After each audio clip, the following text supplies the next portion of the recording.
There we go.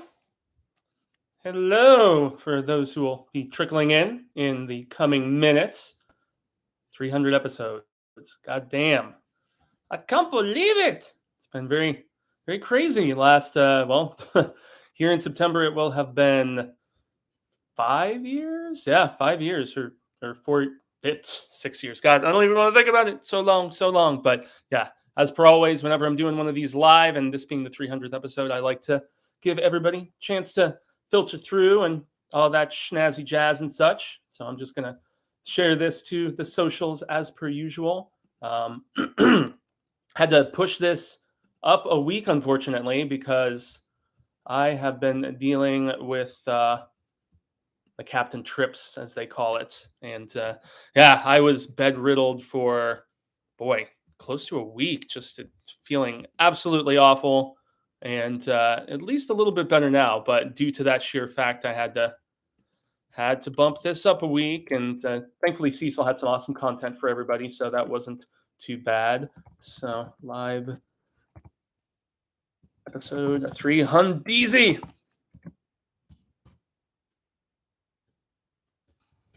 Six always has to be six. God, and I just got done watching the Children of the Corn 666 for a Patreon, so that's something that'll be coming at some particular point soon. But sharing this, and that's the thing. Today was originally going to be a completely different episode. It was going to be counting down the home movies, so basically everything which was either a direct-to-video, and we all know there was a ton of those, and VOD stuff and made-for-TV films and whatever. But I will save that palaver for once we get things started proper. I'm just shifting this over to the Hail to Stephen King Facebook group. So just in case anyone who is just randomly joining this is unaware, there is a Hail to Stephen King Facebook group over a GZ of awesome constant readers, tower junkies, you name it. So always great palaver there. So that is shared there. And maybe I'll do the Instacrazy too. Let's check her out. I think I'm signed in on this account. That's the thing when you have so many goddamn socials, man. It's just daunting trying to share everything on everything. Select from computer. Yes, that's what we shall do. Okay. And the resizing on Instagram. I swear to God, I hate it so. It drives me crazy.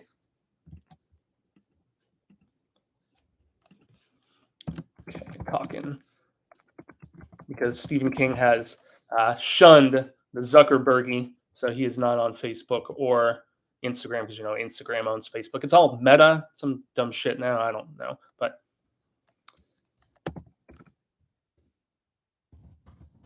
Stephen King and his fantasy work, past and present. Yeah, that sounds good, right? Sure, why not? Instagram, Instabooks, all the hashtags, man. I swear. Bookstagram, Instaburks, and then lastly, fairy tale. I'm not big on the title fairy tale, but we will get into that. That's probably enough. Come on. Andale way. Okay. Response to AFI. Okay, cool. No thanks. Don't want to install the messenger, whatever. Okay. So now, since you have seen all of the silly preamble, for those who are there, Jose Storm says, "Hey, Fuego, Paso." Robert the Wolfman, what is up, buddy? Feels like it's been ages since I've seen you, man. I hope you're feeling a little bit better. I'm on the mend. It's been, 9-10 days now, something like that. But yeah, unfortunately, I'm still not 100%. Just retested the other day and still coming up positive. Still not feeling 100%. So let's see how I hold up with my first time trying to talk for an extended period of time in like a couple weeks. So hoping it's not too bad. Let me just make sure the sizing is still okay on this. Okay, and then maybe I do have to bring it up just a wee bit because I got all up close and friendly with you guys. So, okay. Well, we've got a few peeps there. Just give it maybe a couple more minutes. We're already creeping towards the end of January. It is insanoid. But since I do have other things I do need to try to accomplish at some particular point, let's start these 300th episode proceedings proper.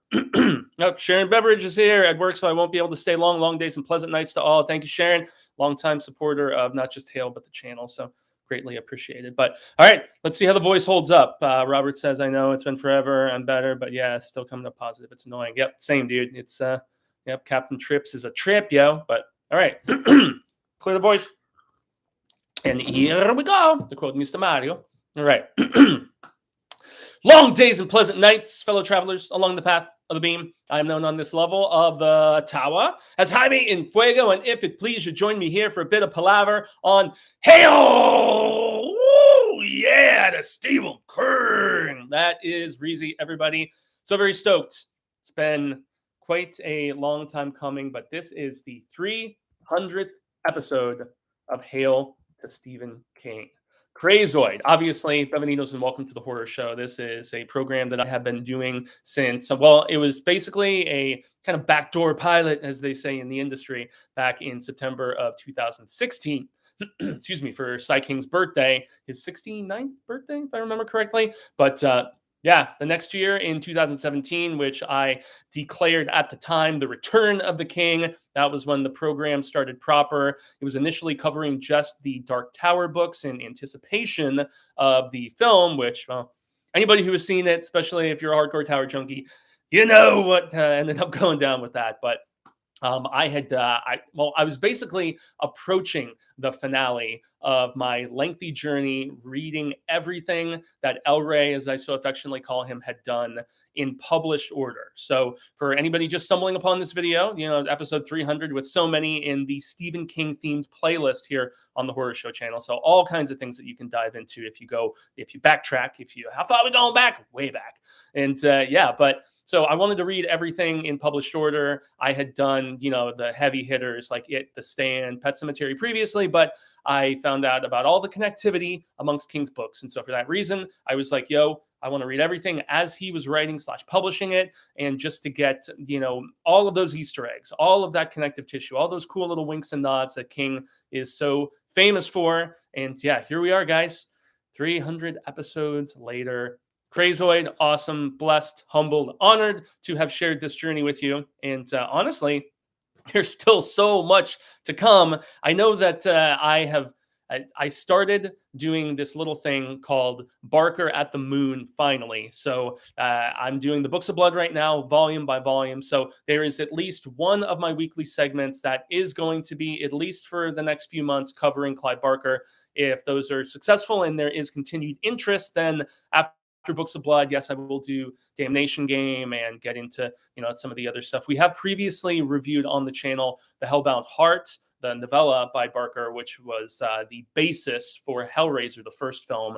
And we'd also done The Scarlet Gospels, which is a tremendous kind of crossover event that had Harry D'Amour from, well, you all know it as the Lord of Illusions, but he's been in a couple different Barker. It's not, I guess I can call him Cy Barker. Sure, why the hell not? If I can say Cy Hill and whatever. But yeah, you know, Clive has taken Harry and put him in a few different stories. And he's in The Scarlet Gospels, which is a Hellraiser sequel. It's tremendous, and you can see a review for that on the channel. But I've been wanting to do Barker at the Moon and in turn eventually get to Lovecraft You to Death, my little wink to Typo Negative. So I've been wanting to do that for a while, and I had already done Run to the Hill, which is coverage of his of Sai King's son Joe's stuff. But so at least for the next few months, don't fret, you know, every other week I will still be doing a Hail to Stephen King episode. And as I just give a preview of the itinerary coming through the, you know, streams, so to speak, over the next few months, there's a lot of exciting things that I'm pretty pumped about.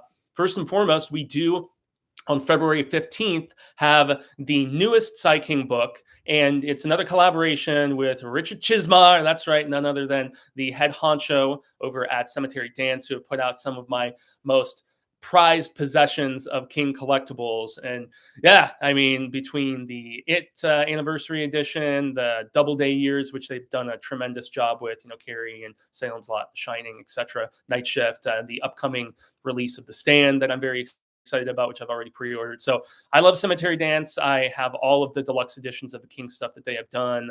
Secretary of Dreams is really good too. But in any event, so Richard Chismar collaborated with King on the first book, which was called Gwendy's Button Box, which I thought was okay, not terrible, but it just didn't bring enough uniqueness to the proceedings for me to really be super high on it. And then Chiz went on his own to do the second book, Gwendy's Magic Feather, which is about Gwendy being grown up and she's gotten herself into politics and she goes back to Castle Rock, her hometown. And she there's like a murder and it's trying to be solved and she gets involved with the assistance of it. That one I wasn't too hot on Button Box, but Magic Feather, I will just be dead honest. I did not particularly like that book too much, but it is releasing on, where the hell is it? February 15th. So I know that I like to keep everybody, entrenched in, just anticipation and whatnot. Like, what's the next book of the month going to be? So obviously, in February, the book of the month is going to be Gwendy's Final Task, which is the third book in this apparent trilogy. So there's rumors, especially from the cover art, that this is going to be doing some Dark Tower tie-in stuff.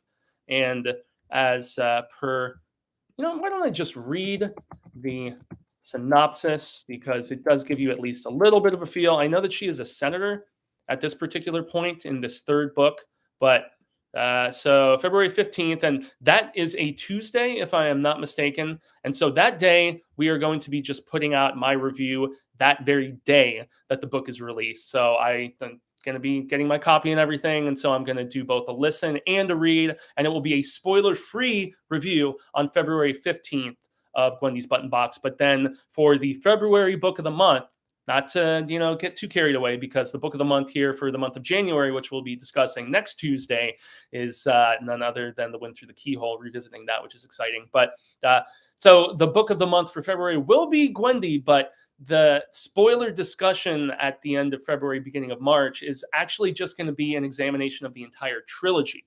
So it's going to be some more, it's going to be full spoiler about all three books, essentially. But the third book, with King returning, thank God, hopefully a significant involvement, but we shall see. I have already pre-ordered this bad boy, which I'm excited about. But all right, here we go. Synopsis. When Gwendy Peterson was 12, a mysterious stranger named Richard Ferris gave her a mysterious box for safekeeping. It offered treats and vintage coins, but it was dangerous. Pushing any of its 7 colored buttons promised death and destruction. Years later, the button box entered Gwendy's life again. A successful novelist and rising political star, she was once again forced to deal with the temptation that box represented. Now, evil forces seek to possess the button box, and it is up to Senator Gwendy Peterson to keep it from them at all costs.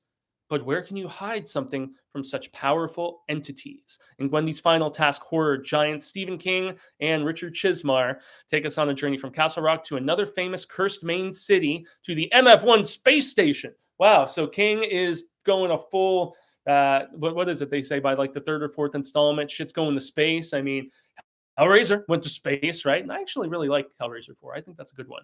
God went to fucking space. Leprechaun went to space. So, hey, there's a time and a place. I know, the jaunts, King had been to space before and so on.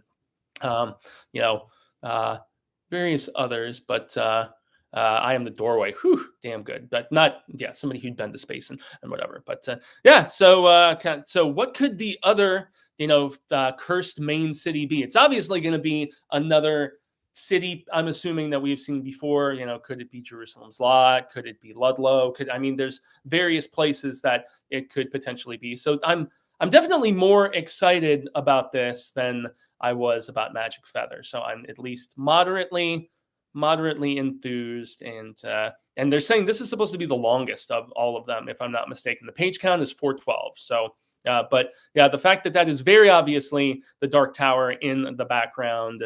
Who knows? Fingers firmly crossed, as I all too often say. But February 15th, that will be discussed. So that is only 3 weeks away, guys. We are 3 weeks from a new Sai King book. So that excites the hell out of me. And then just things that we have later in the year. We're going to get to that. So we do have a confirmation about Salem's Lot, which is the new version, which is being done by Gary Dauberman. That is coming out on September 9th, produced by James Wan.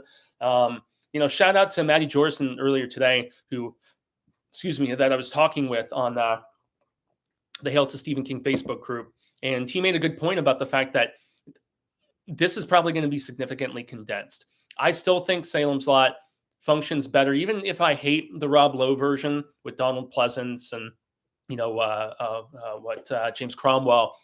I still agree with the fact that they stretched it into a couple different parts as like a mini series, like event television sort of thing, just like they did with the Toby Hooper version in the late 70s, 79, if I'm not mistaken. So I don't know, unless I'm hoping this is in the 2.5 to, pushing 3 hour. If it's in the time running range of the It films, which I assume it probably will be, maybe we have a chance. But dude, I don't like Gary Dauberman that much. I wasn't super hot on some of the stuff he did with the sequel, It Chapter 2. And, this is the guy who did The Nun. So I don't know, but that's coming out September 9th. But the thing that we are far more excited about, which was a big surprise of a reveal, is a new book that is coming out September 6th called Fairy Tale. And King caught us totally off guard with this announcement because of the fact that he had been hinting at a couple speaking engagements, including one last fall in Ireland, if I'm not mistaken. I believe it was a virtual thing where they punched him in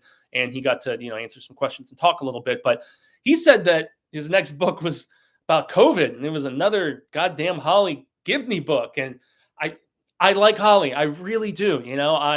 I enjoyed the different turn of the wheel that was Holly in The Outsider, that actress from the Bad Times at the El Royale. She's a great singer and she's a badass actress, incredibly talented British woman. But it was not quite as a different turn, different level of tower, as I always say. So while I enjoyed her different take on the character, I still think the Mr. Mercedes is definitely where it's at with regards to just the adaptation, the series that ran for 3 seasons on the AT&T Audience Network, and then it migrated over to Peacock where it found a new audience. And since they alter the fate of a main character in the series, I am still hopeful that they could do a 4th season of the show.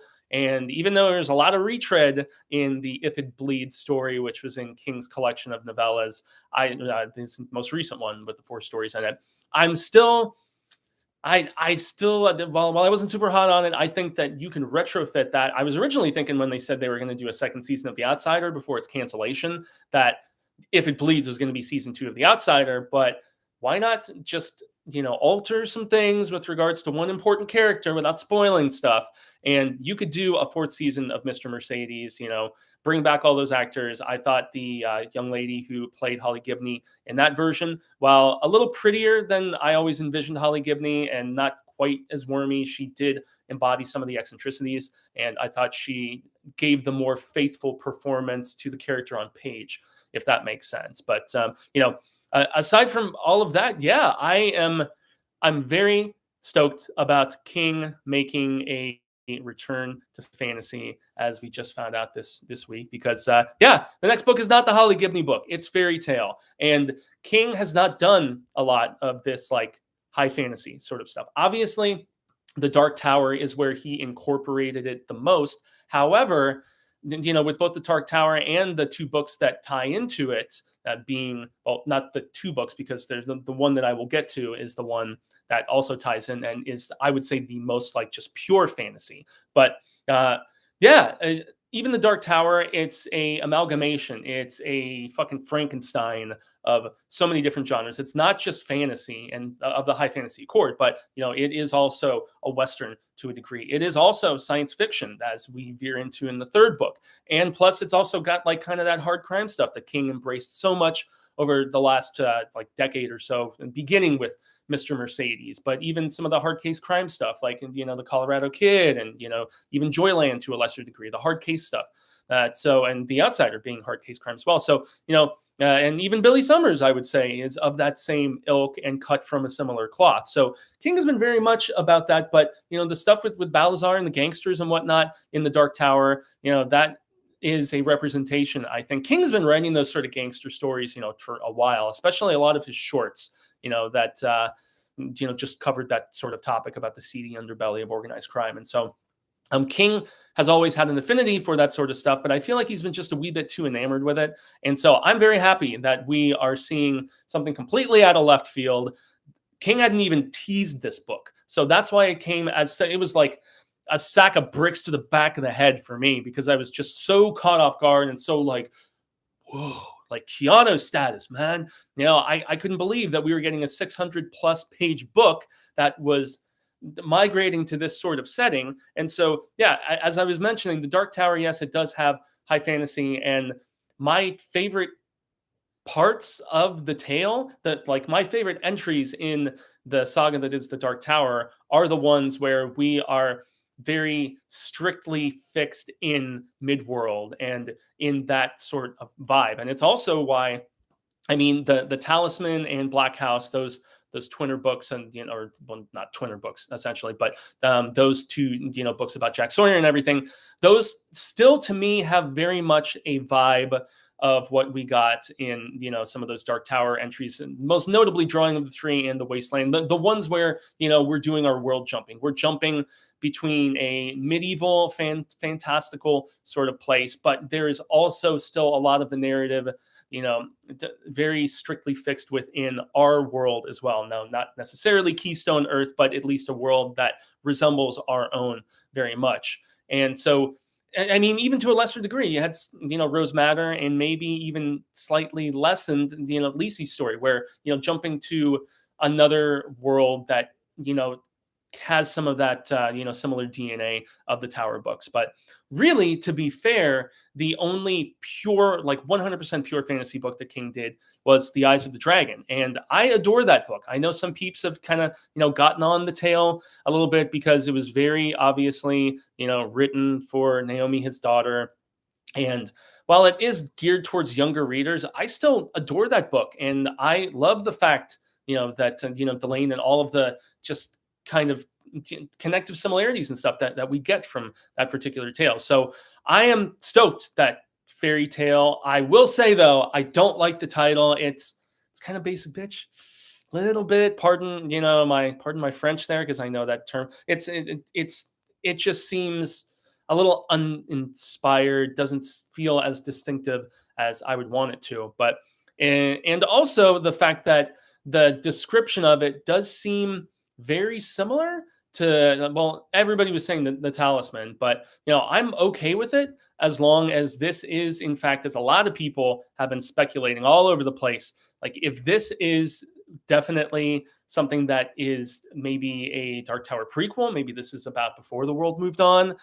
There is in the synopsis, well, it wasn't, but in both the synopsis gives like a very meager little hint, but the excerpt that was on Entertainment Weekly yesterday, that's where I feel like we are about as close to a confirmation as possible. So that week of September is going to be crazoid, because both September 6th, which is a Tuesday, on a Tuesday, same as today, we're going to be seeing the release of that book. But then a couple days later, we get the new Salem slot. So, I mean, yeah, King is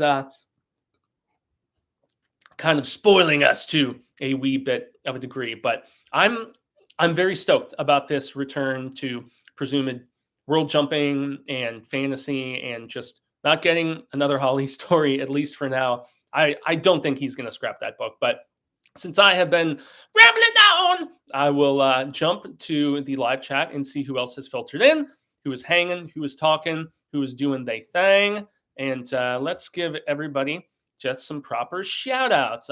Yeah. All right, cool. In time to hear the intro, says Sharon. Andrew Thompson, what is up, buddy? Very, very much keeping an eye on the football stuff with him over the course of this past weekend. I know King is a diehard football fan. Sadly, his Patriots did not get into the mix. So Corey Novak, my dude. Okay, damn, wish I could watch, but I'm out with my lady. I'll watch later. King fucking rules. Can't wait for this new one. Amen to that, Corey. It's funny how they kind of shielded the comment. I'm assuming because there is naughty words in it. Okay, Pineapple GNG. Okay. I'm a huge Stephen King fan. Smatty face heart. Damn Reezy. I am here for the proceedings for the same reason. Andrew Renfro. What is up, Sir Renfro? Cy Renfro. Sup in Fuego. I'm headed into work. I'll check the vid on break. See ya. Adam, thanks so very much. If you are watching this on the replaysy, can't wait for new Cy King. Yes, it is like Christmas in, well, February and September. So love it. All right. Isaac Taylor jumps in and says, in my opinion, King's fantasy books are usually top tier. Isaac, I am so with you. I think both of the collaborations with Peter Straub, it's so funny. And I was talking with Andrew Thompson about this just yesterday because he recently started Black House. And so for years, I always said that The Talisman was significantly superior. It's a coming of age story, but it also has those, Mark Twain nods of just awesome adventure, sprawling across the country, and yet the country in two different iterations, our world and then over in the territories, and so exciting. And yet when I revisited Black House, it was only the second time I had ever read it.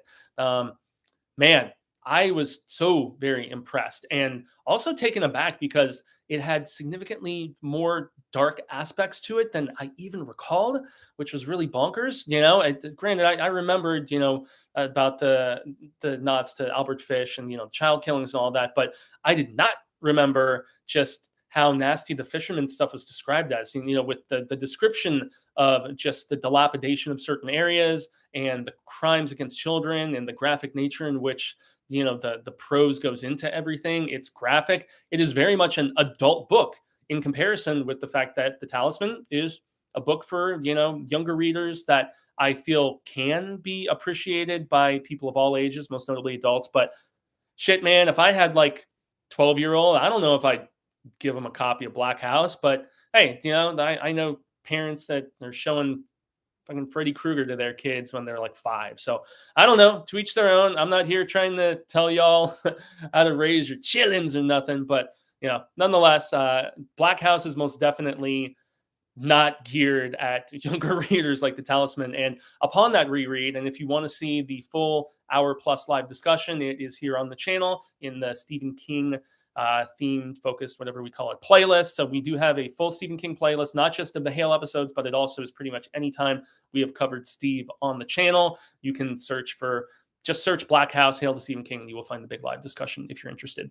So yeah, those two books had a slightly different flavor because of the fact that, he was collaborating with Straub.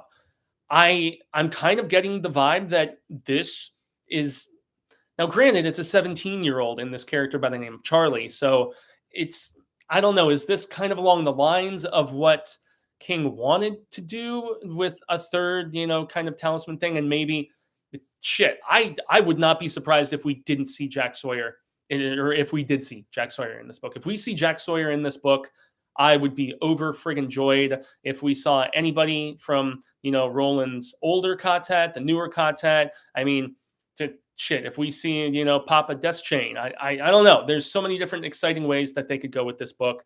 And yes, Straub's health is ailing, unfortunately. So despite the fact that it's been listed on various different book sites and stuff like that, I think it was even on Wikipedia at one particular time, but then it was taken off because they even list, Talisman and Black House as being in the Jack Sawyer trilogy because everybody always assumed that we would get a third one. So I don't know. I'm getting the vibe that King had been itching to veer back into fantasy for a while. And especially with the fact that, the Wheel of Time did so good for Amazon. There's this prequel Lord of the Rings series that is coming. Everybody is pumped for the Game of Thrones prequel. Peeps like Vikings, peeps like, there's obviously The Witcher is another one that I have yet to check out. And I plan on it at some particular point, maybe even sometime this week, because I'm almost all caught up on all of my TV viewing from 2021. That's what I did throughout being sick on Captain Trips, man. I just watched a shit ton of television, got caught up on American Horror Story, watched a bunch of stuff on Apple, watched Invasion, Calls, which was so damn good, despite really being kind of a glorified podcast of sorts, but it was exceptional. I got caught up on a lot of really, really damn good television. And I don't know. There's just so much good stuff out there. But I can see King striking while the iron is hot, so to speak, with deciding to just get back into this. Opportunistic, hey, perhaps, that's why else would King do The Institute when Stranger Things was just going bonkers crazy in popularity? And very excited about the return for season 4 of that this summer. But yeah, I think, hey, opportunist or not, I love any time King has veered into this particular subgenre, and I am very, very excited. Now, I did see some of the Hale people and various others on different groups that I'm a member of on Facebook and different Reddit threads and other stuff where they do not like when King does this sort of storytelling because they think there are so many other people like the Robert Jordans of the world who do it significantly better, and that King should just stick to what he's good at, which is horror. I don't really agree with that. You may not like it as much, but I say write what makes you happy. And if doing another fantasy book, even if you're not super high on the Eyes of the Dragon, Dark Tower, Talisman, and Black House, and to a lesser degree, as I said, Rose Madder and Lacey's story, I mean, art is subjective. There's no accounting for personal taste, but I'm just happy that King is doing different things and seemingly not in the twilight of his career at all. If he is still cranking out a couple books a year. Shout out to Lou Titsma from the Stephen King podcast, who I've collaborated with a few times, and still I'm hoping to sometime in the next few weeks or next few months, whatever. It's been a weird start to the new year with getting sick and everything, but Lou basically was like, could we get the Holly book sometime this year? I'm kind of feeling doubtful. I think that, especially since we're still in the midst of this, I think that it'll be since King usually likes to do 2 a year. Sometimes 1, but usually 1 to 2 a year is typically how he goes. So he does 1 in the spring and 1 in the fall is kind of been his MO for a while. One of the only times that immediately comes to mind that King put out 3 books in a year was 1983, when he put out Cycle of the Werewolf, Christine, and Pet Sematary. But the thing about that is Pet Sematary was a drawer book, so that was finished, and he did some polish work on it, and some editing and whatever, but that was already pretty much done. Cycle of the Werewolf is a glorified, it's a novella, and it's a glorified calendar that just got a few pages of narrative for each month, and so it turned into something. Christine was really the only new, just full length thing that he worked on, and was like brand new, and very, very lengthy and extensive at that particular year. So yeah, I'm assuming that the Holly book will not be rearing its quirky face, at least here in 2022. But it's exciting to know that King has stuff in the bank and can still surprise us. Still take us off guard, as I said. Okay, veering back into it. Sharon agrees with Isaac Taylor about his fantasy books being top tier. Yeah, with the exception of a couple of the Dark Tower entries, most notably. And shout out to some of the other Tale Facebook group peeps who they constantly reiterate what I like to say all the damn time too, is that they're like, yeah, Fuego doesn't really think that series finished very strongly. I'm not alone in that sentiment. Another one of my favorite YouTubers and booktubers specifically, Mike Kearns from Mike's Book Reviews, who has also done some things with me here, and I guessed it on his channel as well. He's right there with me in a lot of ways, as him and I have discussed, in the fact that when King decided to go for a stretch run with his fantasy stuff. Now, granted, I did appreciate the fact that a decent chunk of those later entries, 5, 6, and 7, were taking place in Midworld, but they veered back into a lot of the jumping back and forth that we saw in 2, and at least the first quarter to third of the Wastelands. Yeah. The reason Wizard and Glass is my personal favorite in a lot of ways is because even the time spent in whatever version of Topeka that they get to, even the stuff that takes place on Earth, so to speak, it's different. It's that different level of the Tower Turn of the Wheel, so to speak. And the largest chunk of the story does take place in Midworld, and so that is still my absolute favorite stuff from the entire series, is when it is embracing the fantasy / Western. It's when they tried when King was really Frankenstein overstuffing that Franken turkey. That's where the series kind of got lost on me. But in any event, as I just slowly trail off, because I know there's a lot of people who love Wolves of the Kala, and I think it's pretty unanimous about Song of Susanna being the weakest in the series, and some of the choices in book 7. But anyway, yes, let's continue along. Movie Mike says Evening Fuego and All Eyes of the Dragon is a wonderful, pure fantasy by King as well. Yeah, and Movie Mike, I think before you jumped on, I had mentioned the fact that the Dark Tower books are a hodgepodge of a lot of different things besides fantasy, and the same goes for the Talisman, and to a lesser degree, Black House. Black House for me is far less fantastical than the Talisman, because you don't spend as much time over in the territories. It is much more and it's much more connective to some of the darker aspects of those later entries of the Dark Tower. So yeah, the purest of all fantasy, as far as like medieval, like full on medieval fantasy that King did. Yeah, it's most definitely. Yep, I was wondering how my voice was going to hold up with just all the rampant talking to this excessive degree for the first time in a while. But yeah, the purest of the pure medieval fantasy is The Eyes of the Dragon. And I'm still so supremely disappointed at the fact that they can't seem to get this adaptation going. They were trying to make it a feature film at one particular point.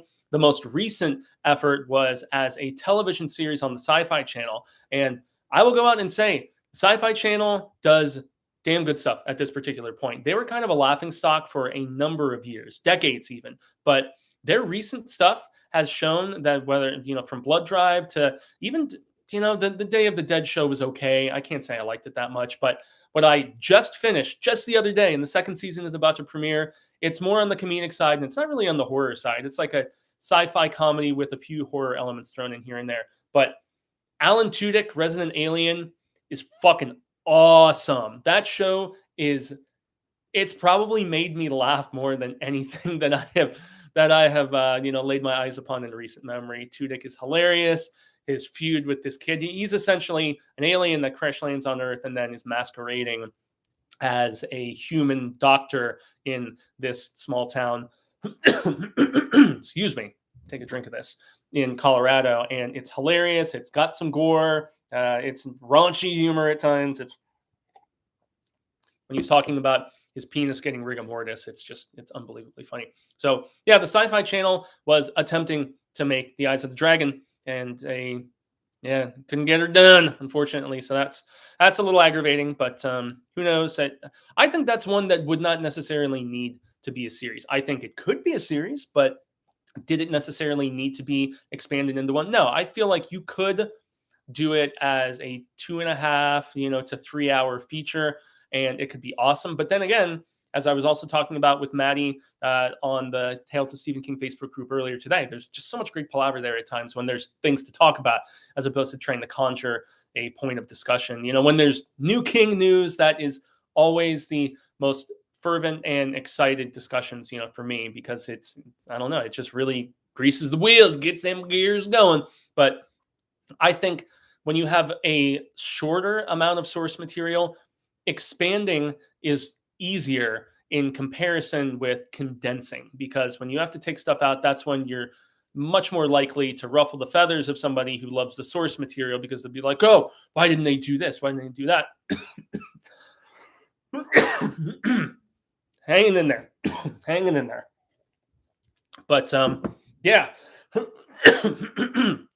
Well, I made the effort, guys. Hang tough with me. We've been going for not quite 40 minutes now. But I think that The Eyes of the Dragon, with the shortened source material and with the amount of time that transpires over the course of the book, I think it's one that you definitely could do that sort of expansion with. But yeah, sadly, it was not meant to be, and it is one of the handful, because there's like short stories and novellas and whatever aside, there's like 6 to 8 different adaptations that we still haven't gotten. Obviously, the two biggest ones for me and for various other constant readers are Revival and Doomickey. But as far as novellas, we still haven't seen The Sundog, still haven't seen The Library Policeman. I can kind of see why, because that one veers into some pretty graphic territory. But, they could soften it up a little bit. We also haven't seen A Fair Extension, which I adore that story, but it's a very short tale, the shortest of those 4.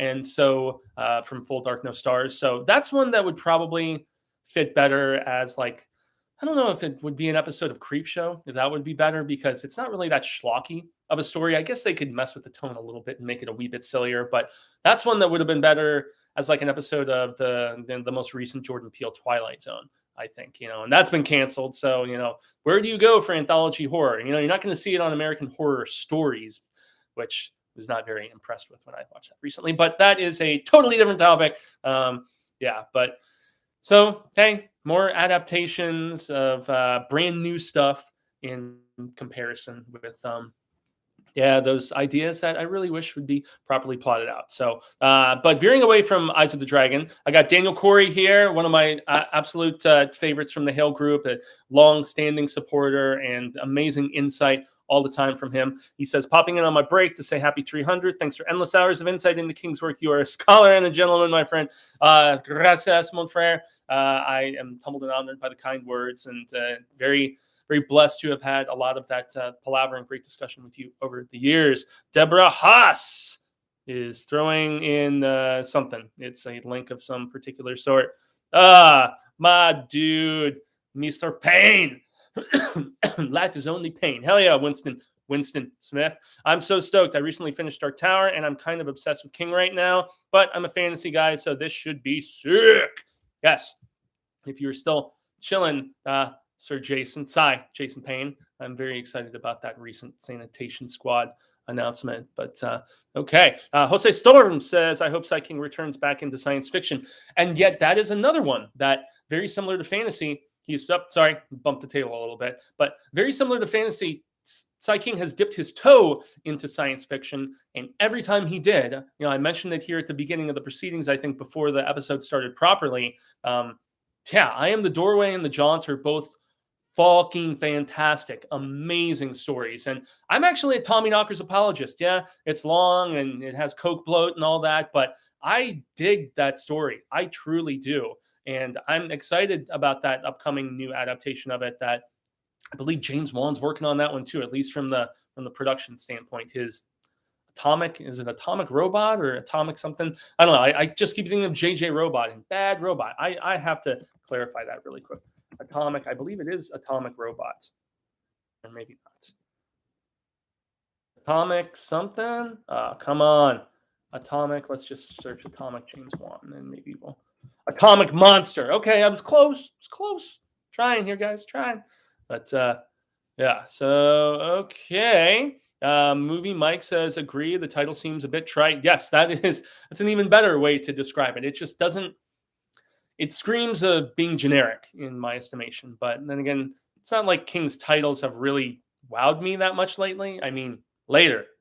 Check you later. I don't know. That was another one. Billy Summers, I guess, the fact that you had that intrigued me at least a little bit more, despite just being the name of our main character. So in any event, Carlos C says, hey, Fuego! And he plans to do a deep dive on the Tower books. Spoilers, opinions, and all. Love the content, man. Always appreciate it. It's definitely been there are going to be spoiler discussions for a few different Tower books in this upcoming year. However, since I've read them in published order, 4 or 5 times at this particular point, it's one of the reasons why I'm doing these anniversary looks at the books and just not reading them in order. I've never done that before. So I know in the coming months, we have an anniversary of Dark Tower 4, Wizard in Glass, my personal favorite. I think we also have an anniversary of The Wasteland. I think we have an anniversary of Drawing of the 3. Obviously, next Tuesday, we're going to be discussing 4.5, The Wind Through the Keyhole. So those will be,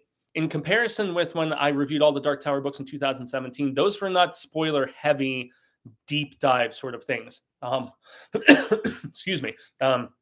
These Book of the Month discussions are always spoiler discussions. So Wind Through the Keyhole next Tuesday, February 1st, that's going to be a full-on spoiler deep dive into all 3 of the stories within the stories within the stories.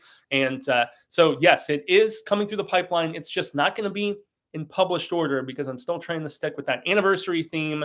And so that is at least an announcement that I can make. So John BTK, my man.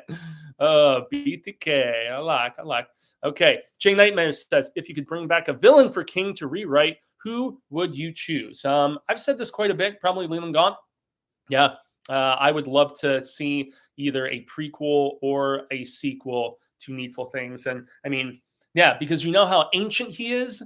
You could go backwards and see some of that stuff. I mean, man, if they went back to like ancient times, and they're like, in the Middle East, Fertile Crescent area or whatever, I would love to see that. I mean, what if you did a story that was, how there's that lost period of the Bible where you only have, Jesus at that one time where he's younger and he's like sitting and talking with all the Pharisees and Sadducees and whatever. And then it fast forwards to him as a grown adult. What if you had some sort of crazy Jesus versus Leland Gaunt sort of thing? That would be an interesting story. I'm getting all like Anne Rice with this shit, Jesus out of Egypt and whatnot. I think that could be cool.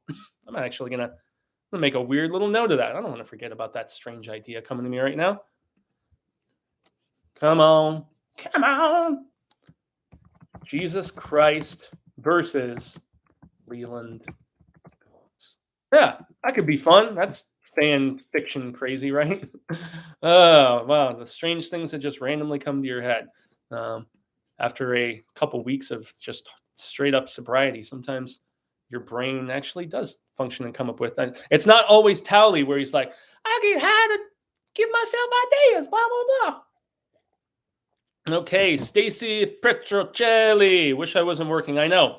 This time slot really is rough for the book of the month. Now, granted, when I'm doing pre-recorded episodes, that's one thing, but something that Cecil and I keep discussing, I would really love to at least once a month do the book of the month on the first Saturday of every new month. I think that a Saturday live show is so much easier for people to contend with. So if you would like that, I know I've mentioned it before, and it's still a constant topic of discussion between myself and Cecil.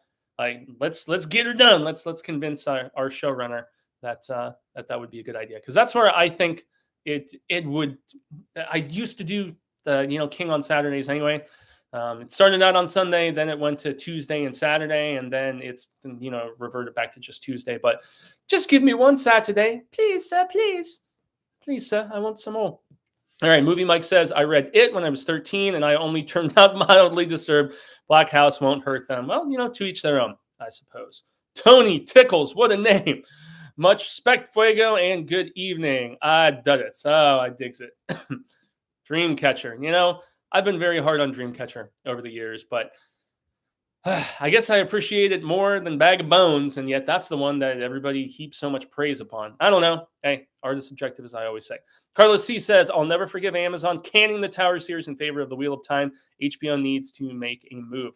I concur with that, and the fact that I have put so many damn feelers out trying to find access to that has just really broken my heart, because Glenn Mazzara has done a few podcasts and interviews and stuff talking about that pilot and the photos I've seen. I mean, goddamn, I've watched the Lock and Key aborted pilots, and the fact that I just can't get my hands on that one. I will continue being vigilant and trying my damnedest. So, okay.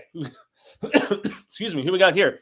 Norin Rad 82 says, I just watched Archive 81. It was okay. Yeah, that's actually Archive 81 is on the list for so we like to do something here on the horror show, just briefly veering away from the Psy King stuff. Just to clarify this, is that we like to do a weekly trailer roundup. Now has been the thing for a while here on the channel. And so, if there is enough every week, we like to do a just big roundup of all the big trailers from the previous week. Sometimes we wait 2 weeks just for the proper accumulation and stuff. But at the beginning of every new month, we like to look back at everything that we watched in the preceding month. And so at the beginning of February, we're going to be doing a big review roundup of everything that we watched in January. So I'm just going to try to alter my posture so I'm not hunched over so much like, what's his face? The Hunchback of Notre Dame. But okay, so there we go. Sorry. Just trying to be a little bit more comfortable with everybody. But yeah, Archive 81 is most definitely on the list. Zach King says, congratulations on 300 episodes. Here's to at least 300 more. And that's the exciting thing. I've got, excuse me, so much more coming through the pipelines. I guess that's kind of a cool moment to jump back over there real quick, because I kind of veered into it a little bit. And then as we started talking fairy tale a little bit, we jumped away. But sorry for the coughing, guys. And as I said, I'm getting over Captain Trips and still coming up positive, unfortunately, and still just not right. And this is the first time that I've tried to give an extensive talk, but I really did not want to take another week off. I really wanted to just do this 300th episode, have this palaver. And so even after Gwendy's final task, I'm still going through all of the Dark Tower comic books volume by volume. So we did previously discuss The Gunslinger Born and The Long Road Home. I have since revisited those. Treachery was actually it's the third volume of the first run of Dark Tower comics from Marvel. That was supposed to be last week's episode. It has been shelved because I wasn't going to do that. It's the 300th episode. So you will be seeing that next month. And then we will be rounding it out with the Fall of Gilead. And then lastly, the Battle of Jericho Hill. So I'm doing one comic review of the Dark Tower each month. So if you would like to come along with me for that, please get a hold of those. There's a great omnibus. And then there is also, the individualized volumes in both hardcover and softcover, which they're not too terribly expensive to track down. Excuse-moi. So then I'm very excited to be talking about The Lawnmower Man, which I don't hate that movie. Cy King hates that movie and sued to have his name taken off of it.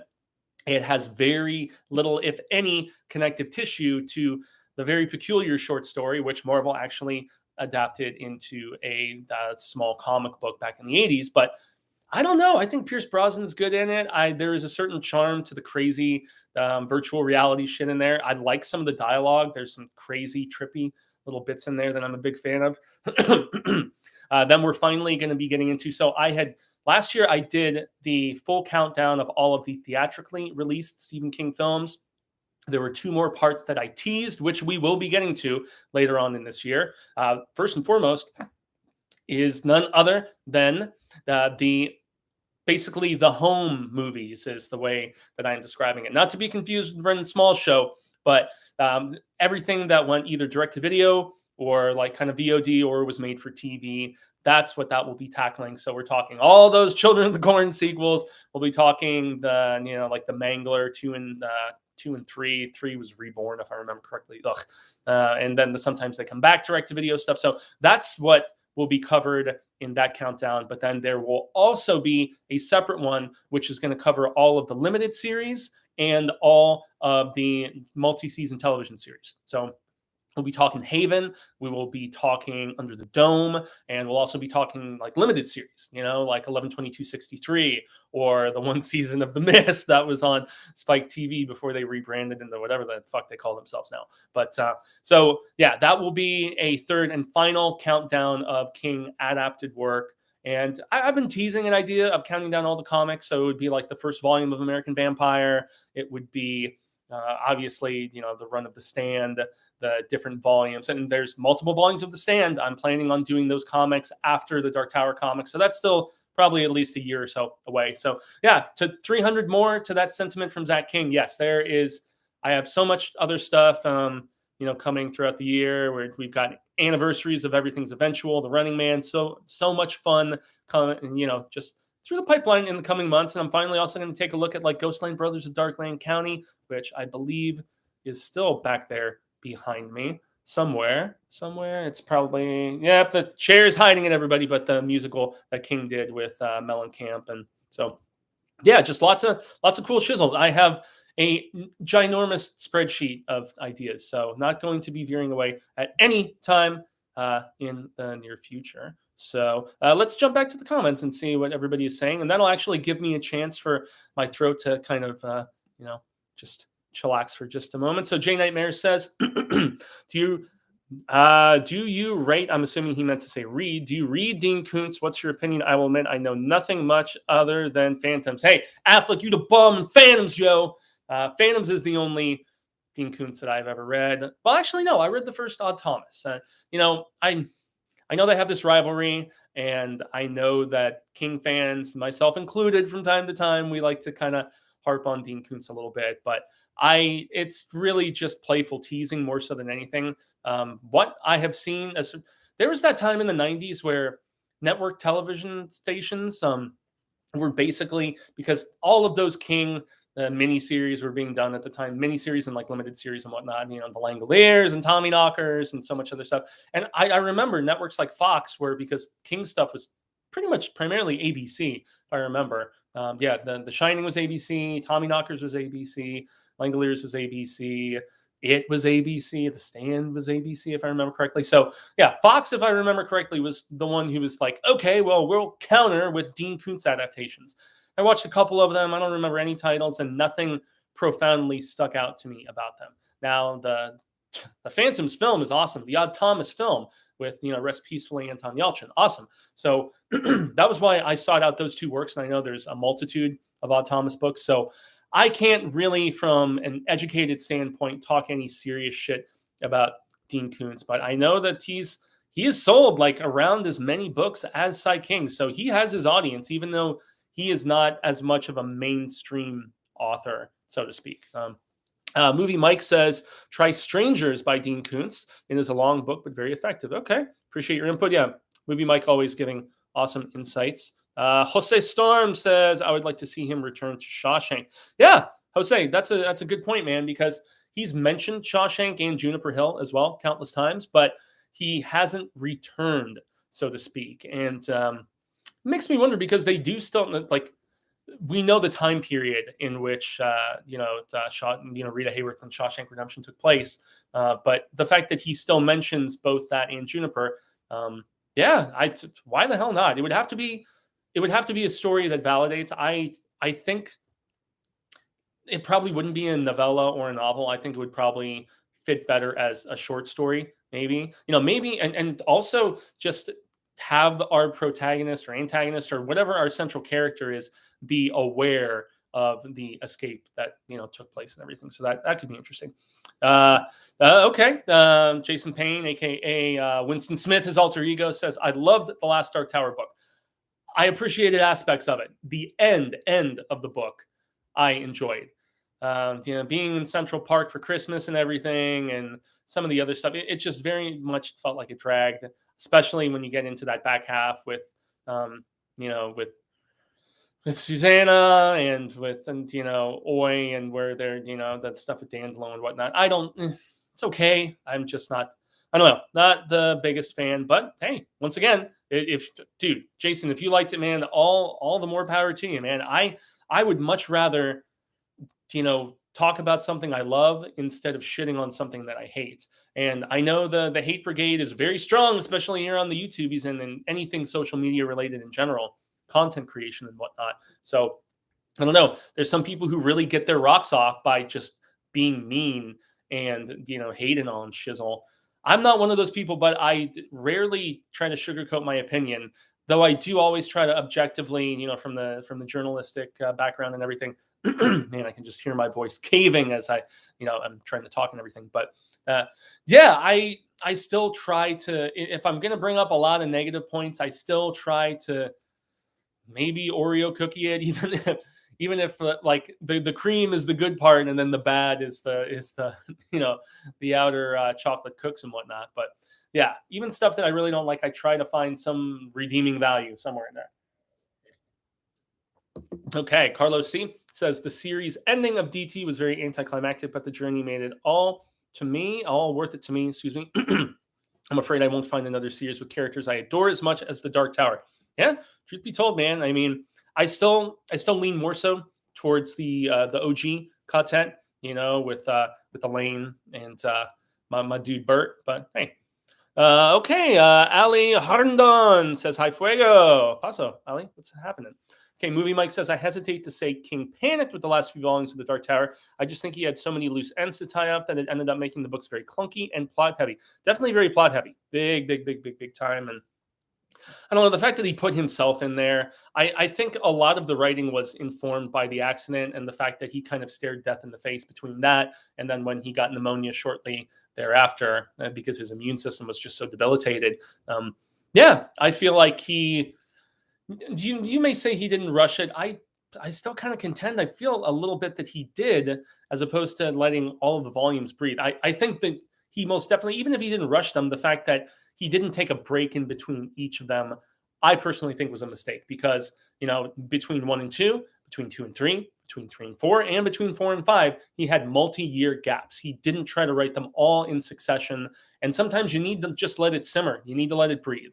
And I will forever be curious as to how different things potentially could have been because, King constantly claims I don't use outlines and, it's all up here and that I let the story lead me as opposed to trying to think too far ahead. So he was very much writing it in the moment. He really was, as opposed to letting things breathe and simmer. So, but once again, just my personal reaction and opinion. So, Zach King says, I just saw a commercial for the Alan Tudyk show and was intrigued. I'd love to see him in a King adaptation. Hell to the yeah, man. I mean, oh man, yeah, that would be awesome. If you, oh no, the character that I just thought of, I'm going to strike that from the record. But he's just such a versatile dude between the voice acting that he's become probably a little bit more well known for. But I mean, K2SO, he's great, and Rogue One and various other things that he has done. But as a live in-person actor, Lady Catherine was like, oh, you're so great in Knight's Tale, rest peacefully, Mr. Ledger. But I mean, Firefly and the heartbreak of what happens in Serenity and everything. So he's just damn good, man. Damn good. Ryan is in. Is it just me, or does the cover look like the Crimson King's eye? Ryan, I feel like there is so much being hinted at in this with regards to how connective Fairy Tale is going to be. Not just from an imagery standpoint, not just from the fact that it's another, that the character's name is Charlie, for God's sake. Like, could we see the consciousness of this character be what ends up in, there's so much. There's so many different winks and nods. And that excerpt that I was mentioning, I was originally thinking that, I was going to just read it in its entirety. I don't think I want to do that at this particular point, but I will with Ryan Goetz bringing it back up. I do want to just briefly peruse the synopsis real quick because, man, I'm trying, guys. I'm trying. Please, and porfa y gracias for bearing with me. But as we found out in Entertainment Weekly yesterday when we got the little synopsis, okay, and I love King's comments about it too. He said, what could you write that would make you happy? And that is back to the fact that I just appreciate the fact that, as opposed to preaching to the choir and, just very obviously giving us, the Battle of Jericho Hill, which he said a couple years ago when he was on the Sleeping Beauties book tour that I attended in Chicago. He was like, if I had one, because someone asked, you have another Dark Tower booking you somewhere? And he's like, yeah, it would probably be about Jericho Hill. So, but as opposed to just giving us exactly what we want and, preaching to the choir or whatever, he's still doing what makes him happy, even if this is like kind of a wolf in sheep's clothing, so to speak, a wolf of the collar in sheep's clothing, to reference that book. But he says, as if my imagination had been waiting for the question to be asked, I saw a vast deserted city, deserted but alive. I saw the empty streets, the haunted buildings, a gargoyle head lying overturned in the street. I saw smashed statues of what I didn't know, but I eventually found out. Back to the fact that King just goes on the journey when he's writing and he just lets it flow, lets it go. I saw a huge sprawling palace with glass towers so high their tips pierced the clouds. Those images released the story I wanted to tell. And then we get to the actual synopsis, where it says Charlie Reed looks like a regular high school kid, great at baseball and football, of which King is a big fan of both, a decent student, but he carries a heavy load. His mom was killed in a hit-and-run accident when he was 10, and grief drove his dad to drink. Charlie learned how to take care of himself and his dad, but when Charlie is 17, he meets a dog named Radar and his aging master, Howard Bowditch, a recluse in a big house at the top of a big hill with a locked shed in the backyard. Sometimes strange sounds emerge from it. Charlie starts doing jobs for Mr. Bowditch and loses his heart to Radar. Then when Bowditch dies, he leaves Charlie a cassette tape. Hey, cassette tapes are coming back, okay? So it's not as unheard of as I saw some people ribbing. They're like, okay, Sai King doesn't write kids very well anymore because he has them all talking about how they watch Turner Classic Movies. And you're like, I don't know any young kids that watch TCM, and what kids listen to nothing but old school rock and roll that haven't been in, they're listening to fucking Billie Eilish or something. I don't know. But so just suspend your disbelief a little bit. I would imagine that there are kids who are just like all into retro or whatever, but cassettes are making a comeback. So that is at least something. But so his aging master Bowditch, a recluse, a cassette tape telling a story no one would believe. What Bowditch knows and has kept secret all his long life is that inside the shed is a portal to another world, out September 6th, as we said. So yes, similarities between the Talisman for sure. Similarities between, hell, even the Wastelands, and the fact that you've got a young character jumping back, a young boy, adolescent dude jumping back and forth between worlds. You've even got like 11/22/63 to a degree, because of the fact that it's in an indiscriminate place, a shed, as in, the small diner, like it was in 11/22/63. So and also another friendship between, a fatherless, or excuse me, a parentless child and, an older dude that he strikes up a friendship with. We saw that, most recently in Mr. Harrigan's Phone, which I thought in a lot of ways was a riff on, Low Men and whatnot. So, yeah, man, I being the Hearts in Atlantis story specifically. So, yes, this does feature some similarities to things that we have seen King do before. And there has been the contention that he's out of ideas, so on and so forth, whatever. But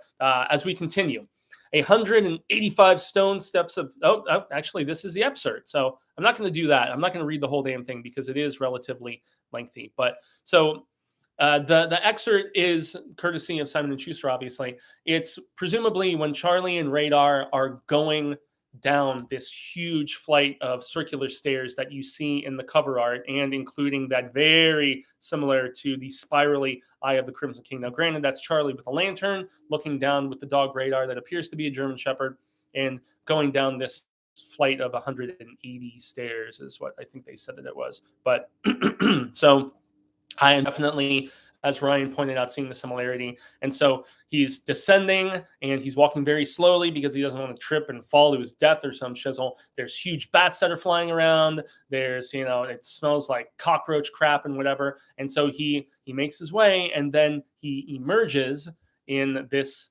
other world, whatever it may be, mid-world territories, something different, who the hell knows. But the very end is where I think we got the largest, or at least the closest confirmation to a connection with the Dark Tower, which is what all of us want to be. And, shout out to Renee Hubbard, who's another friend of myself and Lady Catherine, who is, a crazy tower junkie, doing Animal Crossing versions of like the Dixie Pig and stuff. She's awesome. But as I mentioned to her on Hail to Stephen King the other day when this was first announced, I was like, I'm really hoping that this is not going to be the type of situation like we got with the Institute, where we were all just holding our breath that it was going to be like, okay, these gifted kids were like going to be breakers, so to speak, and tie in directly with the stuff that happened in the back half of the Dark Tower, 5, 6, and 7 specifically. And arguably to a lesser degree with Black House, not breakers per se, but something of like a lower tier of similarity. But yeah, spoilers, the Institute did not tie in with the tower. These weren't gifted kids that were being used to break the beams or anything.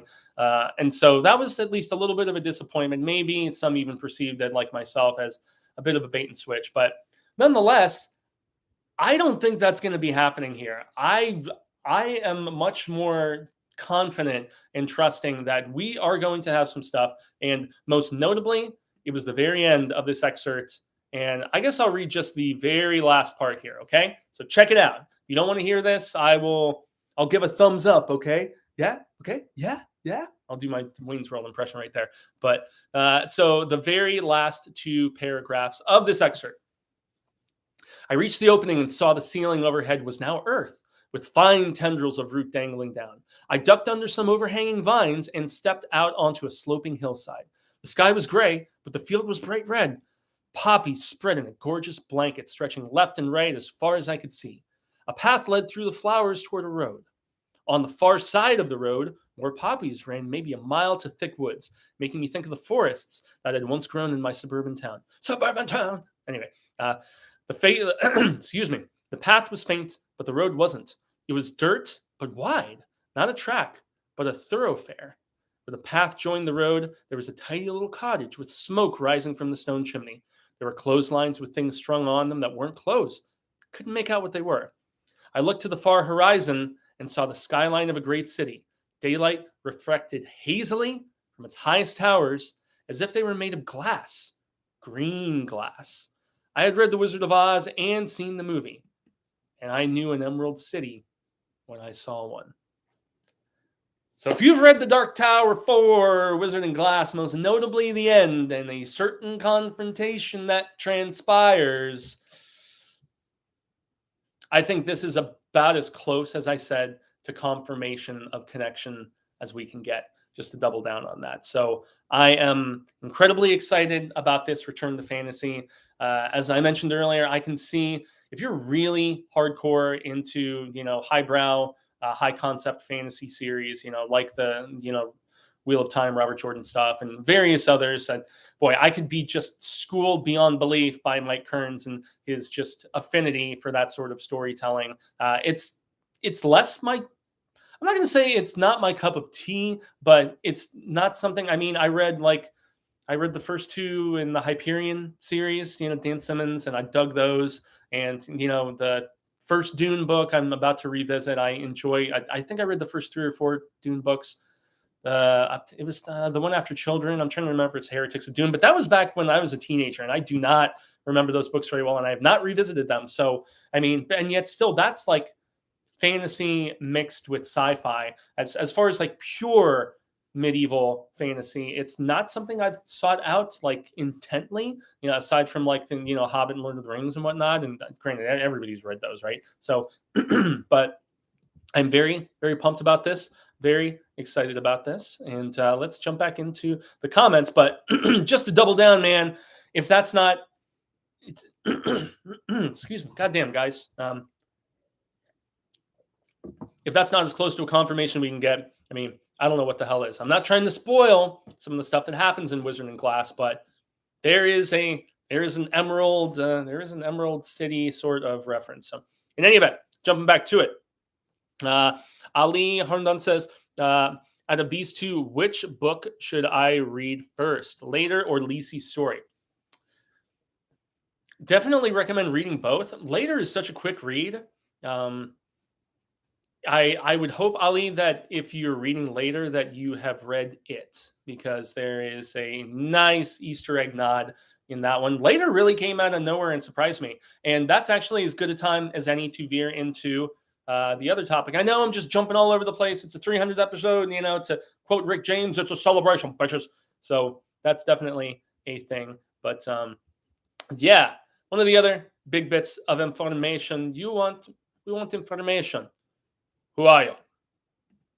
Just today, like as I was preparing for this episode, we had Deadline break the news that another adaptation, unfortunately, that is not Doohickey or Revival was announced just today. And that was none other than the fact that Blumhouse Television, which is currently developing for Netflix, Mr. Harrigan's Phone from the If It Bleeds novella, they have optioned Later. And the pilot script already all finished up and stuff like that. There is an amount of skepticism I have with a lot of these Sai King adaptations that are mentioned, because there's like 2-3 dozen in development right now. And, we have stuff like Firestarter, which has none other than the High School Musical man himself, Mr. Zac Efron, as the father, and the girl who played the child version of Black Widow as Charlie McGee, our fire starter. That's wrap production. So, but when we see set photos, and especially when it's a feature in comparison with an option television series, because they're trying to make the 10 o'clock people right now into a television series. They still are allegedly doing Joyland at Freeform as a television series.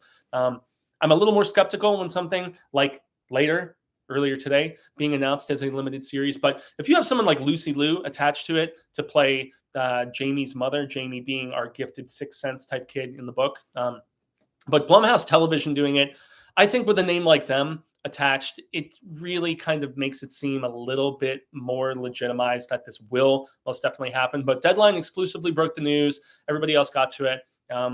And Lucy Liu playing the mother of Jamie, who it makes me wonder if with a heavy-hitting name like hers, if they will make her more the focus compared to our gifted youngster who sees dead people in Jamie. I don't know. I kind of hope that's not the case. I hope it is a nice balance between the two.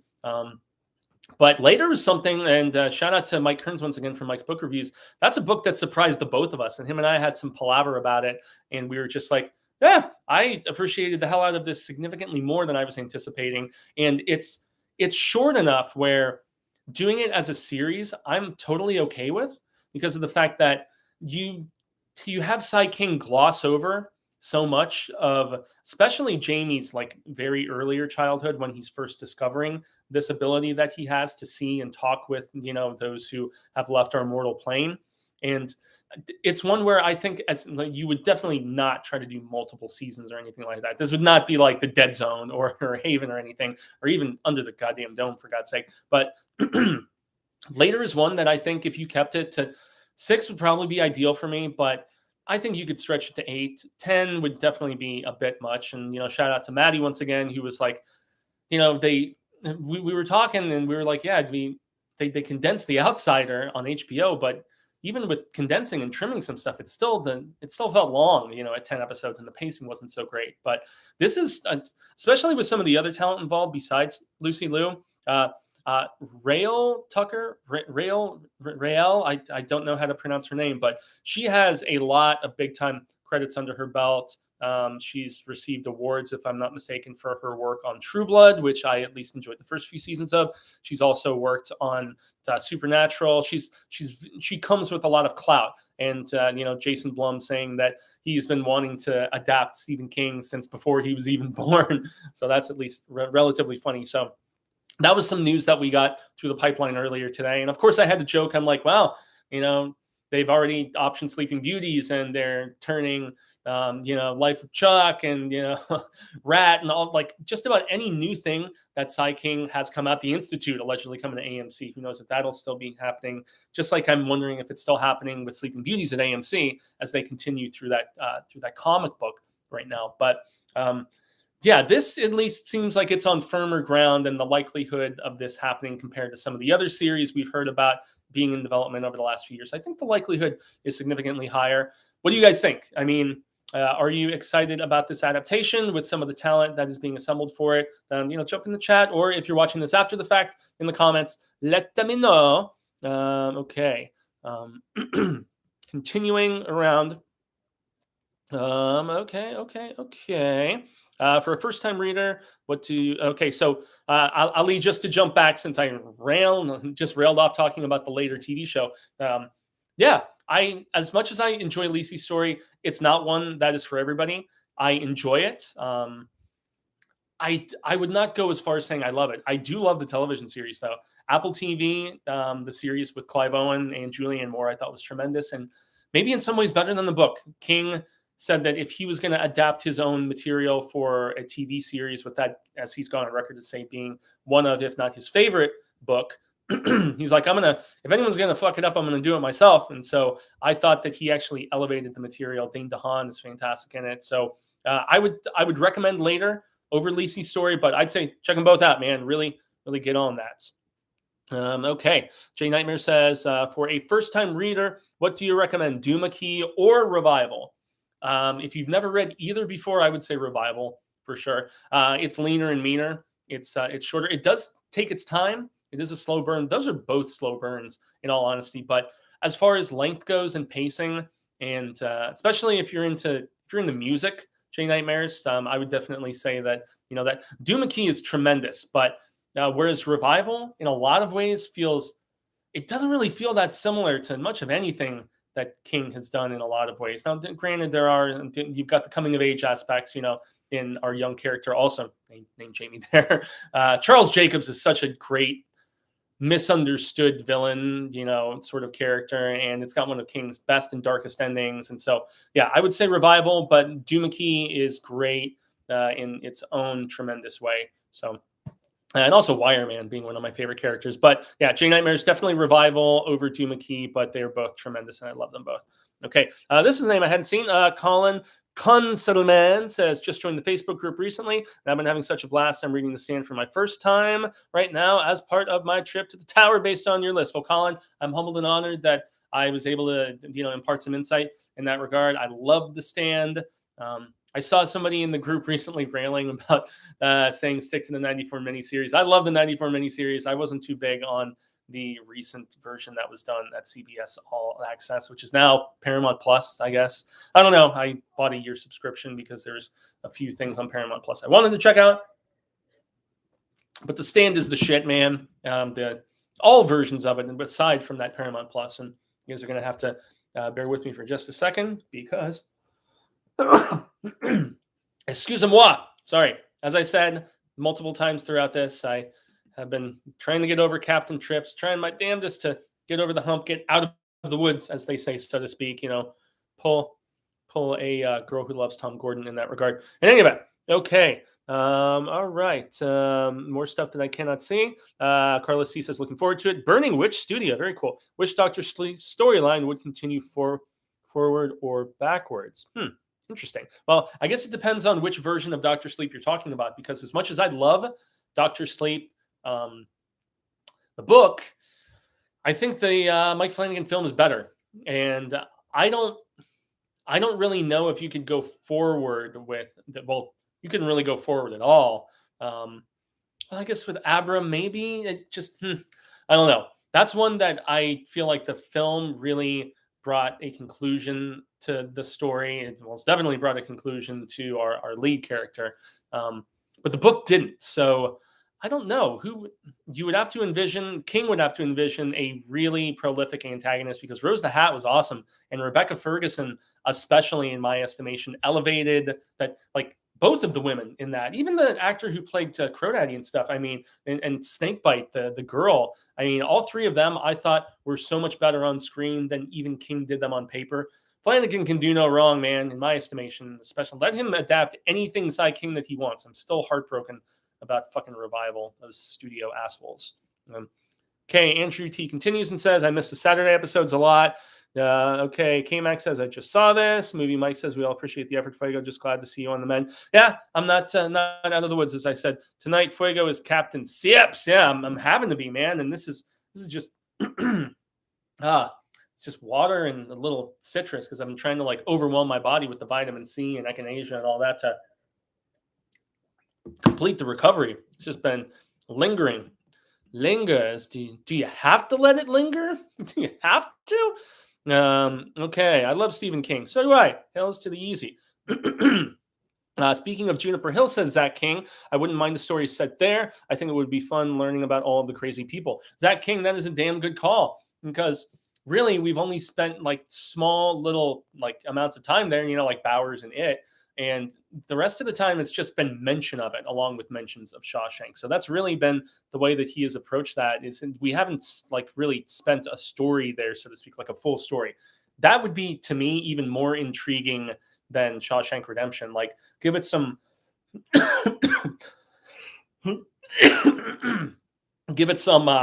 Pardon me, guys. It's just getting rougher as the hour plus goes on. But yeah, give it some. One Flew Over the Cuckoo's Nest, like fucking Girl Interrupted sort of vibe. I would absolutely love that. Lou, hell to the easy, man. I'm so glad that you're making a brief appearance, sir. Hey, dude, how you doing? I'm doing okay. Already read it. The first 3 Dune books are great. I really thought the next King book was going to be a Holly Gibney book. Yep, that's what he was telling all of us. So, okay. So yeah, Lou, I am excited about later and with some of the talent that they have assembled. I'm really looking forward to it. Okay. Later it is then, says Ali. It is to this day my favorite book of all time. I adore it. Yes, I adore it as well.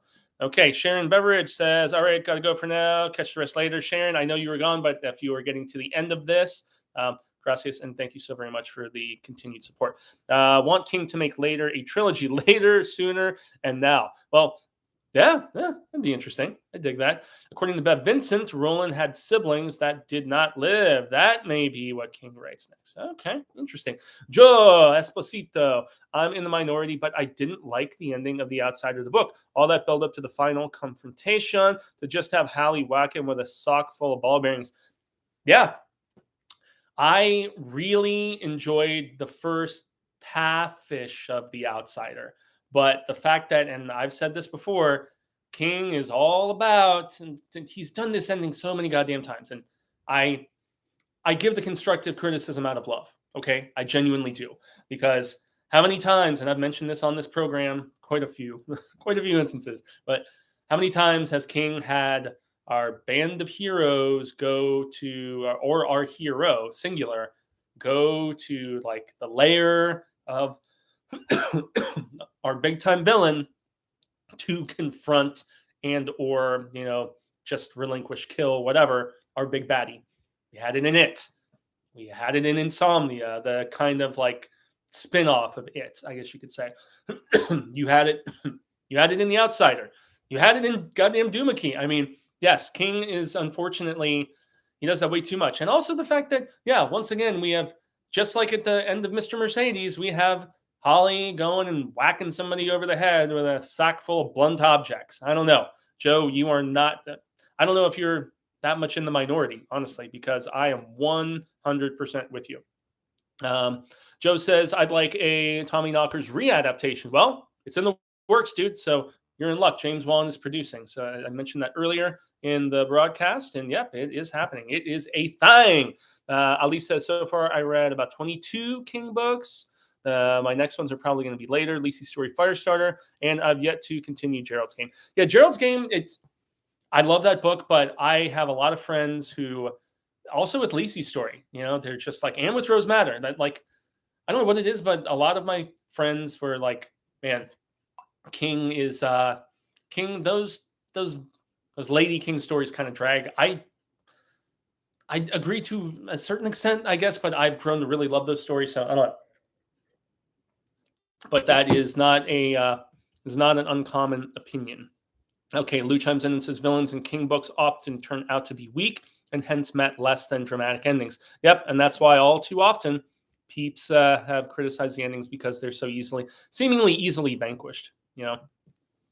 And don't even get me started on what happens to Randall Flagg in goddamn book 7, Dark Tower. Anyway, yeah, the last 4 episodes of Lacey's Story rocked. I loved Lacey's Story, man. That was a great adaptation. Joe says, I finished Wizard of Glass for the first time earlier this month. Loved it. The dynamic between Susan and Aunt Cord was something else. Yeah, Cordelia just hoeing her out, man. I'm pimping you out, yo. I'm pimping you out. That's my local H reference of the day for anybody watching. Okay. Movie Mike says, I have always viewed Revival as a spiritual sequel to Pet Sematary. Yes, I can definitely see that. Very different stories, but both exploring life beyond death and both very, very dark. Yeah, I would contend that those are the 2 darkest things that Cy King has ever written, to be honest. So, okay, Joe also continues and says the ending to the movie Dr. Sleep is fantastic. Way better than Rose falling off the roof of that shed in the book. Agreed. Yeah, Mike Flanagan somehow did that unbelievable juggling act of just making recompense between the Kubrick film and between, the King source material, both books, actually. And I loved how he kind of retrofitted the end of the book, The Shining, with Danny into the end of the film. I thought it was terrifically done, masterfully accomplished. So, okay.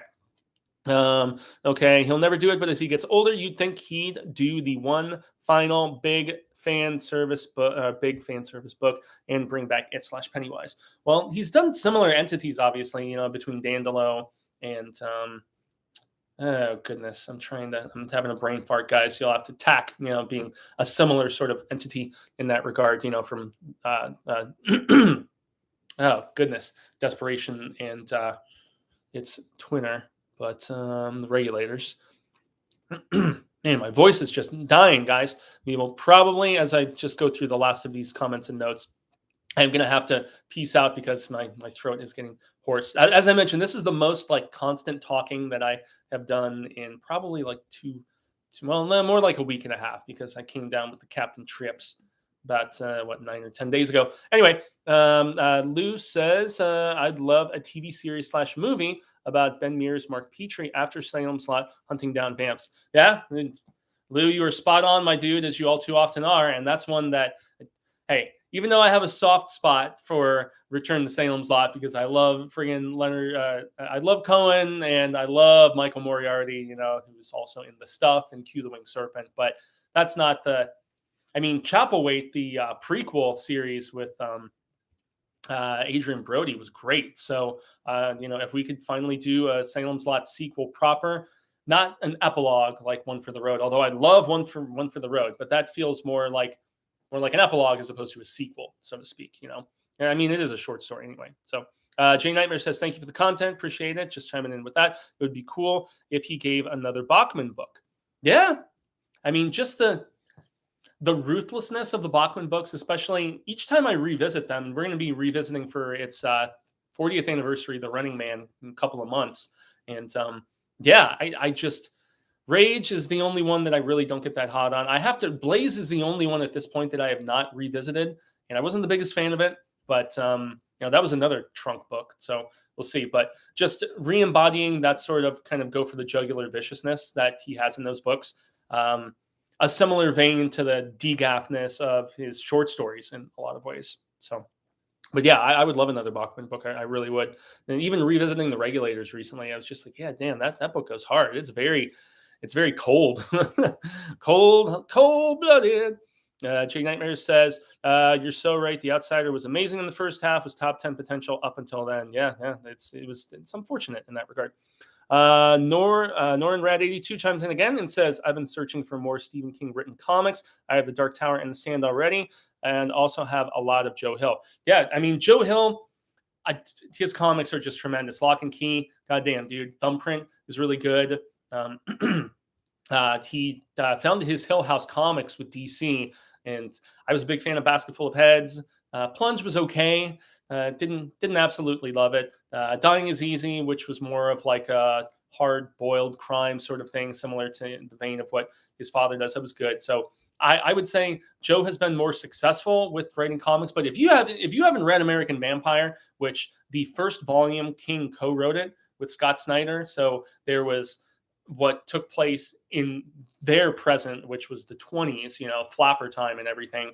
But there was also the other half of the tale, which took place in the late 1800s and was full-on Western. That was the portion that King wrote, and it's awesome. So, volume 1 of American Vampire, badass. And most of the King stuff has been adaptations of other people. So, or adaptations by other people, I should specify. So, like Dark Tower, The Stand, the Road Rage, I think, is what the adaptation of Throttle, which he co-wrote with his son, which is really good. And then, you've got the comic adaptations of like Creepshow and the aforementioned Lawnmower Man. So yeah, you don't really have as much as far as King in the realm of comic books.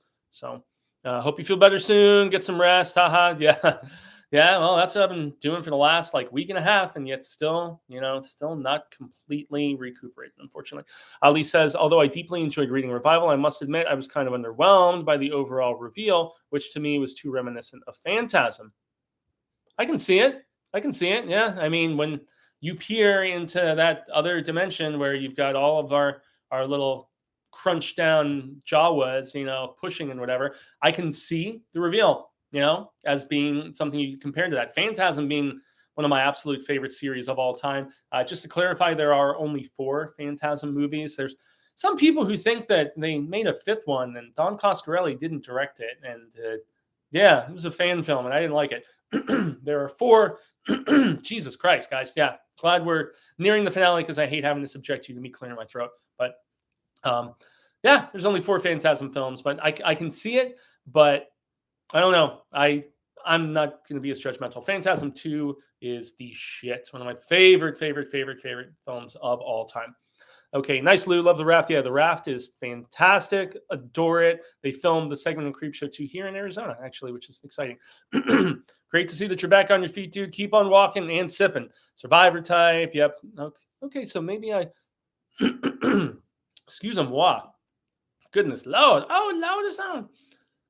So I missed this question. I was like, oh, there's Lou is jumping in with just mentioning short stories. And it's because I didn't see that Jay Nightmares said, can you give us a couple of your favorite short stories? Well, most of them reside in Night Shift and in, excuse me, Just After Sunset. Although there's a couple exceptional ones in Skeleton Crew. It really depends if you're going for more of the heartfelt, or if you're going for more of just like full-on balls-to-the-wall horror. Gray Matter is a personal favorite. Pretty much nearly everything from Night Shift. Sometimes They Come Back is terrific. I love Jerusalem's Lot. I think that's really awesome. I mentioned One for the Road. That one's very badass. Skeleton Crew has The Raft, which Lou mentioned, which is exceptional. Also The Reach, which I think it's the last story in Skeleton Crew. That one is just more haunting and sad. That one hits me in the feels every goddamn time I read it. And then Just After Sunset is such an amazingly underrated collection. Most of those are very informed by the fact that 9/11 had happened a few years before. Willa is legit maybe the most romantic thing I think that Sai King has ever written. I adore that story. It's haunting. It's beautiful. Couple others from that, Graduation Day. It's very brief and very disturbing. N, which is also in that collection, if I remember correctly. Really, really good. As far as more recent stuff, oh boy, I'm trying to remember a few of the selections from Bazaar of Bad Dreams that I really like. The Last Story, which I believe is in the Cemetery Dance collection. I'm just going to have to bring it up because I want to. Summer Thunder, yeah, Summer Thunder was great. Obits is really good. I actually did a full countdown, if I recall correctly, in an earlier Hail to Stephen King episode about my top 10 favorite short stories. It's either 10 or 20. Boy, if I only did 10, shit, man, I should have really done 20 because with the amounts of those, I'm going to be revisiting Everything's Eventual later this year for its anniversary. That's one of my lesser favorites, honestly. Everything's Eventual and Nightmares and Dreamscapes are my two least favorite of the short story collections. That doesn't mean that there aren't good ones in there. Everything's Eventual has The Man in the Black Suit, which is friggin' rad. Love that story. That is a creepy one. Really, really good.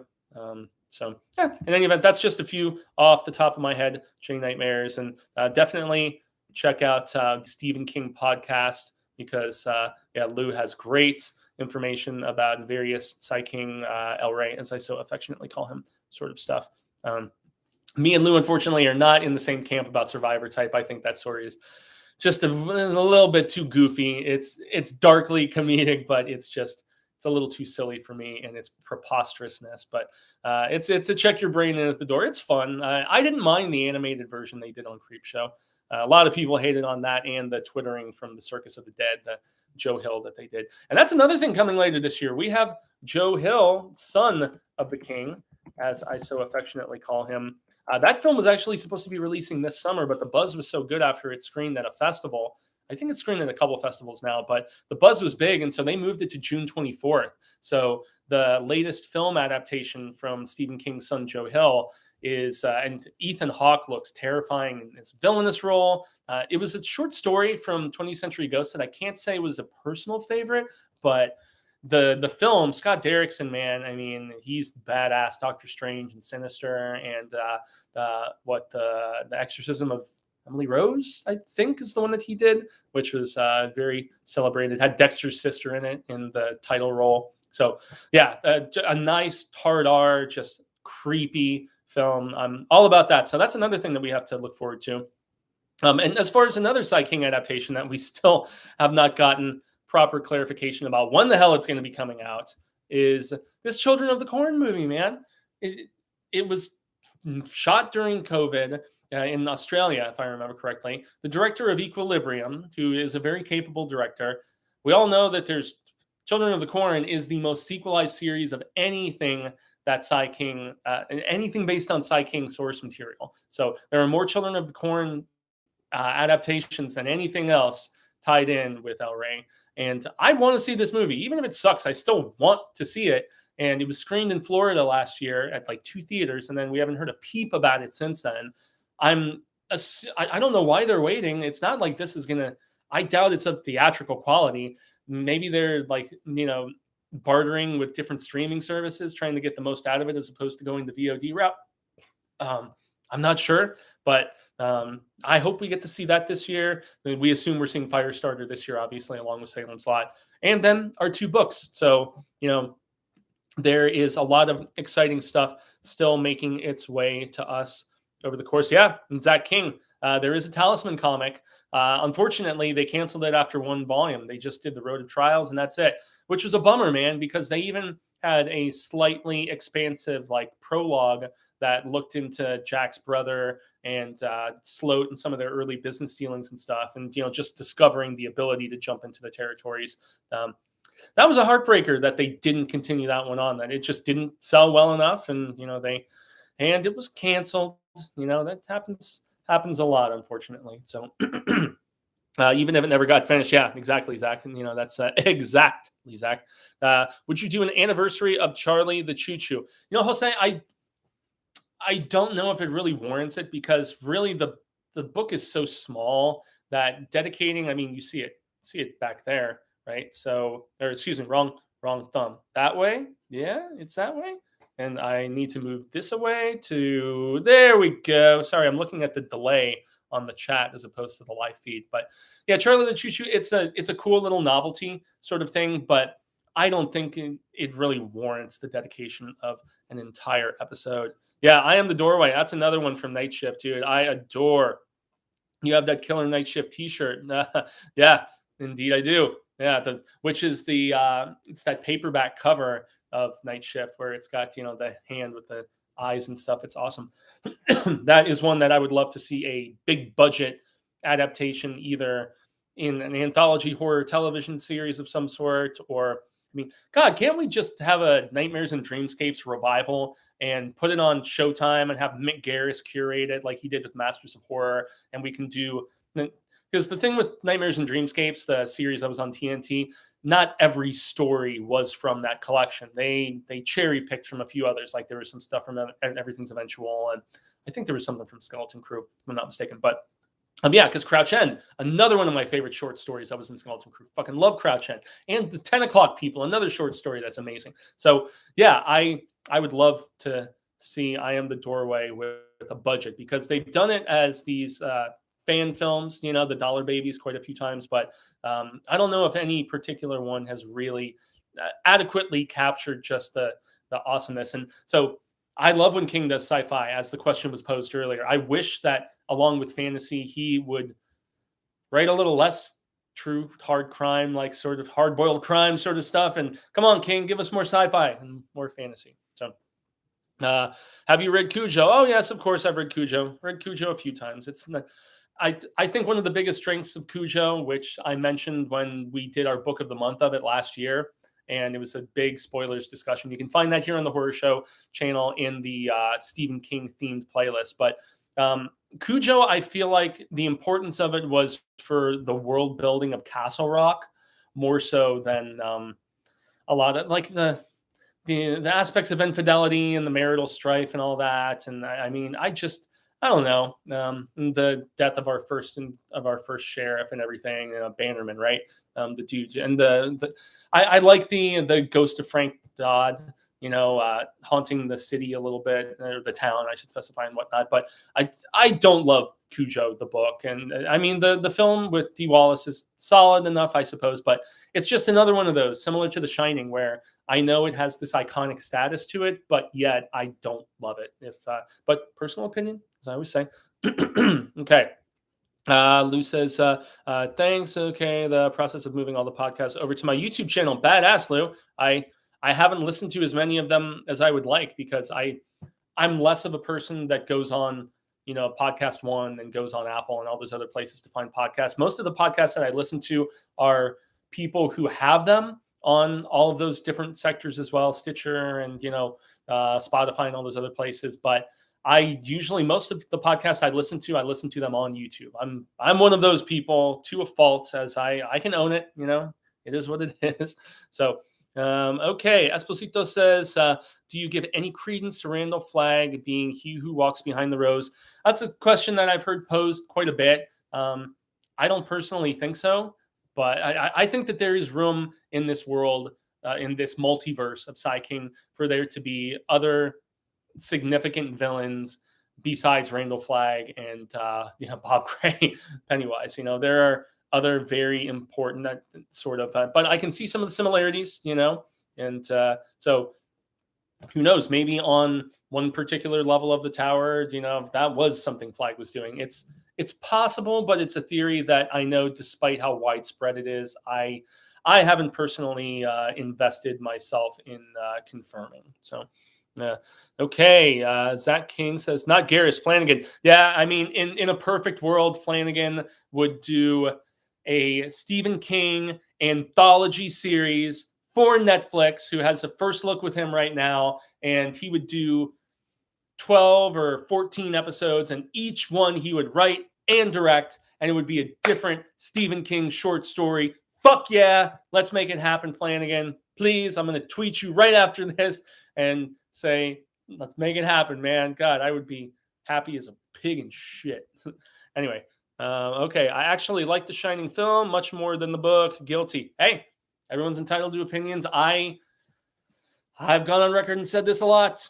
Kubrick's film is very nice to look at. I'll leave it at that. Okay. Johnny R., I feel you. And also, Carlos, just to jump back to the Shining film, and I will say my piece about this. The Shining would not be in the zeitgeist of popular culture if not for the Kubrick film. And, some of the most iconic stuff, wasn't even in the book in his film, So, in any event, back to what Johnny R was saying. I feel you. I'm just reading it now. I think's all right as well. Any recommendations? Now I'm trying to think of what he was referring to. I think he was referring to Cujo, if I remember correctly. Yeah, Cujo is just okay, but once again, Castle Rock world building. It's one of those imperative, just pieces in the journey of the town, its evolution and eventual degradation. So, any recommendations? Well, damn.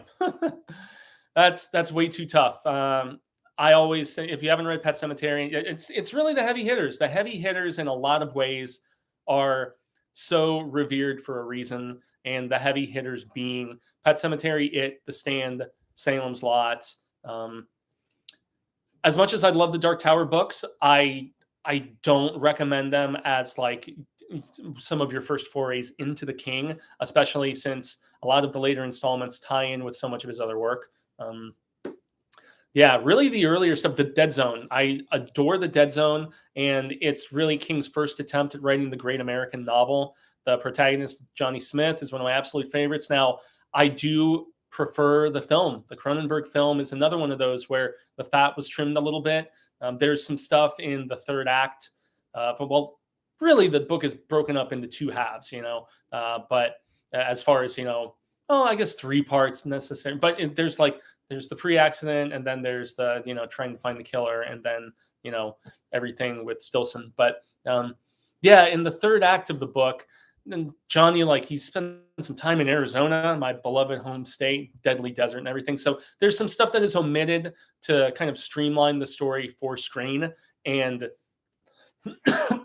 excuse me, I think it actually works to the benefit. But that book is just, I love it, love it, love it, love, love it. So yeah, especially for the more casual reader, stuff like the Dead Zone, and even to a degree Misery, not full on horror, so to speak. If you want full on horror, Salem's Lot, Pet Sematary, or do a collection of shorts. Night Shift, man, there are so many of his most iconic stories that have been adapted, and they're better.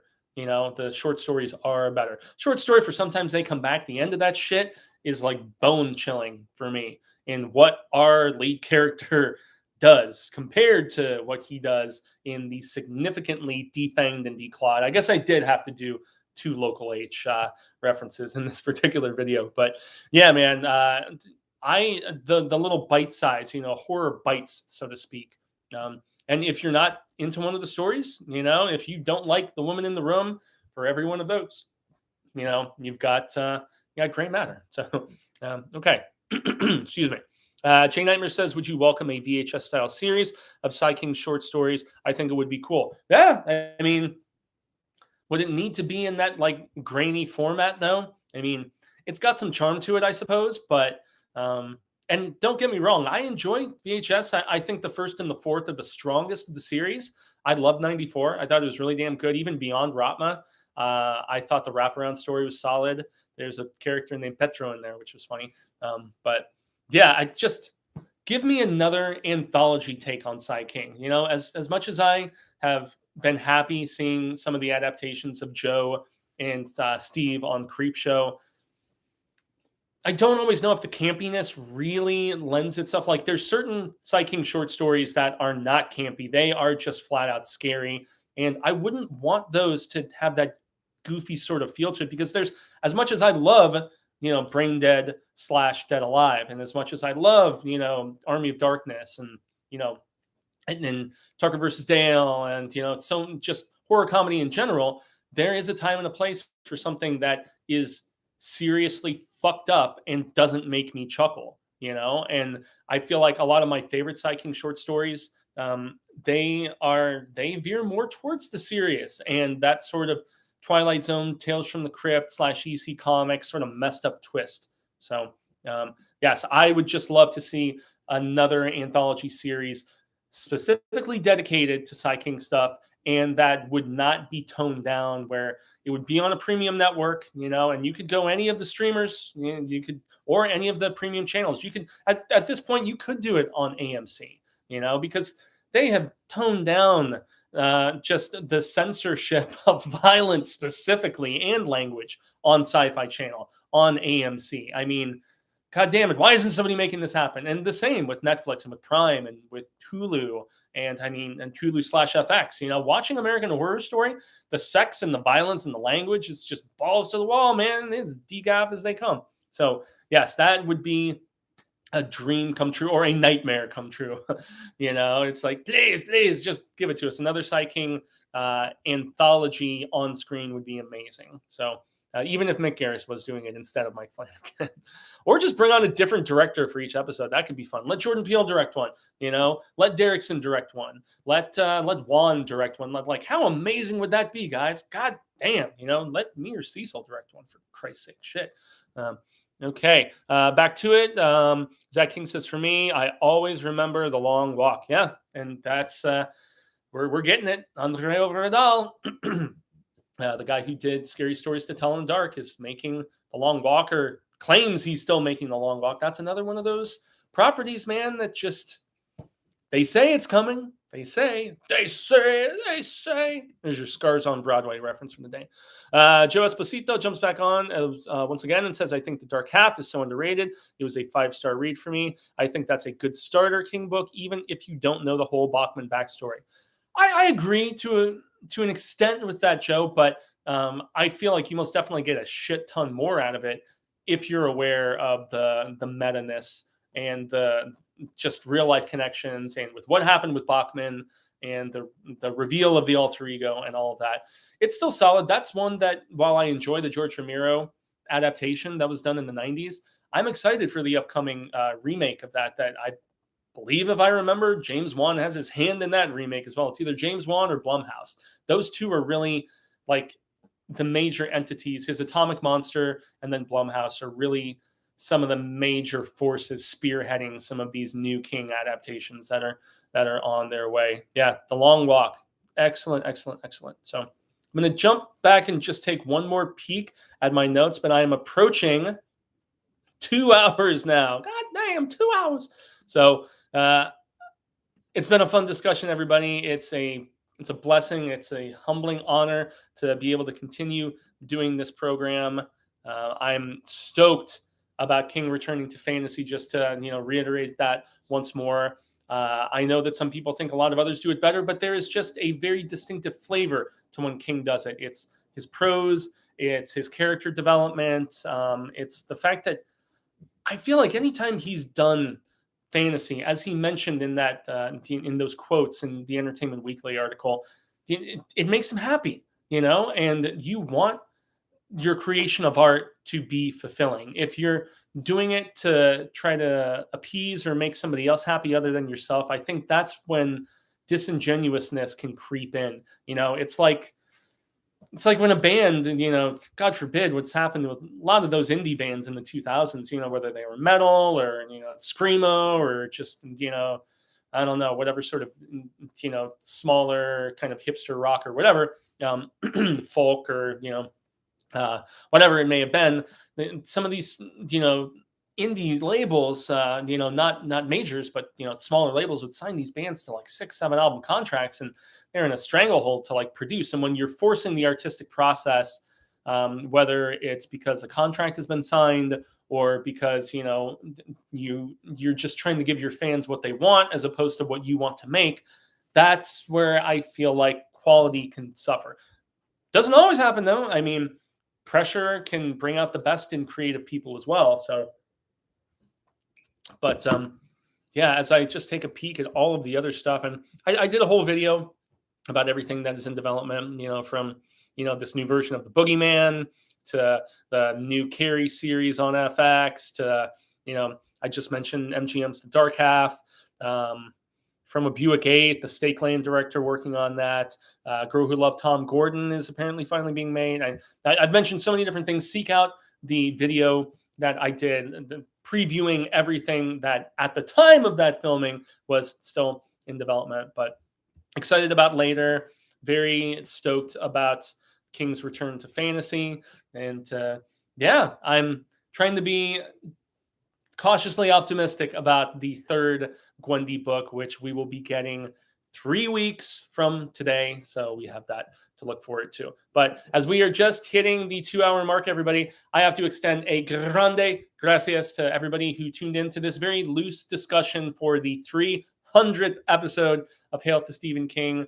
There's some who have been around since those early days in the beginning of 2017, 5 years ago. But it is just an awesome opportunity that I do not take for granted, that Cecil gave me this awesome slot on the weekly, and for a while bi-weekly, twice a week, to just cover anything and everything Sai King. There is still so much coming in the next few months, and I hope in the next few years, as I'm positive that King is going to remain as prolific as ever, whether it's something that he is doing himself in the written realm, or whether it's stuff that we will see on the big or the small screen. So once again, I've been Jaime Fuego. You can find Wa on all social media sectors: Twitter, Instagram, Facebook, YouTube, where I'm finally going to be putting up a best of 2021 in the coming days. It was supposed to be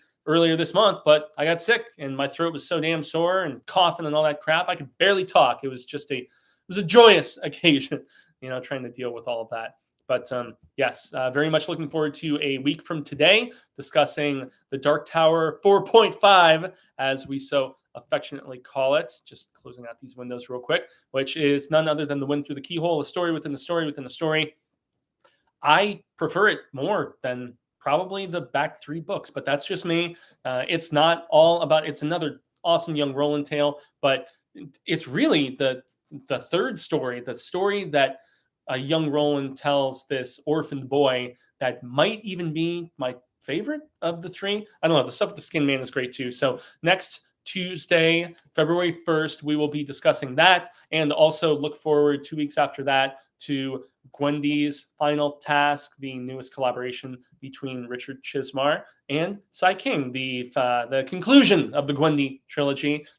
Also, the likes, the shares, the subscribing, all that jazz. We greatly appreciate it here at the Horror Show.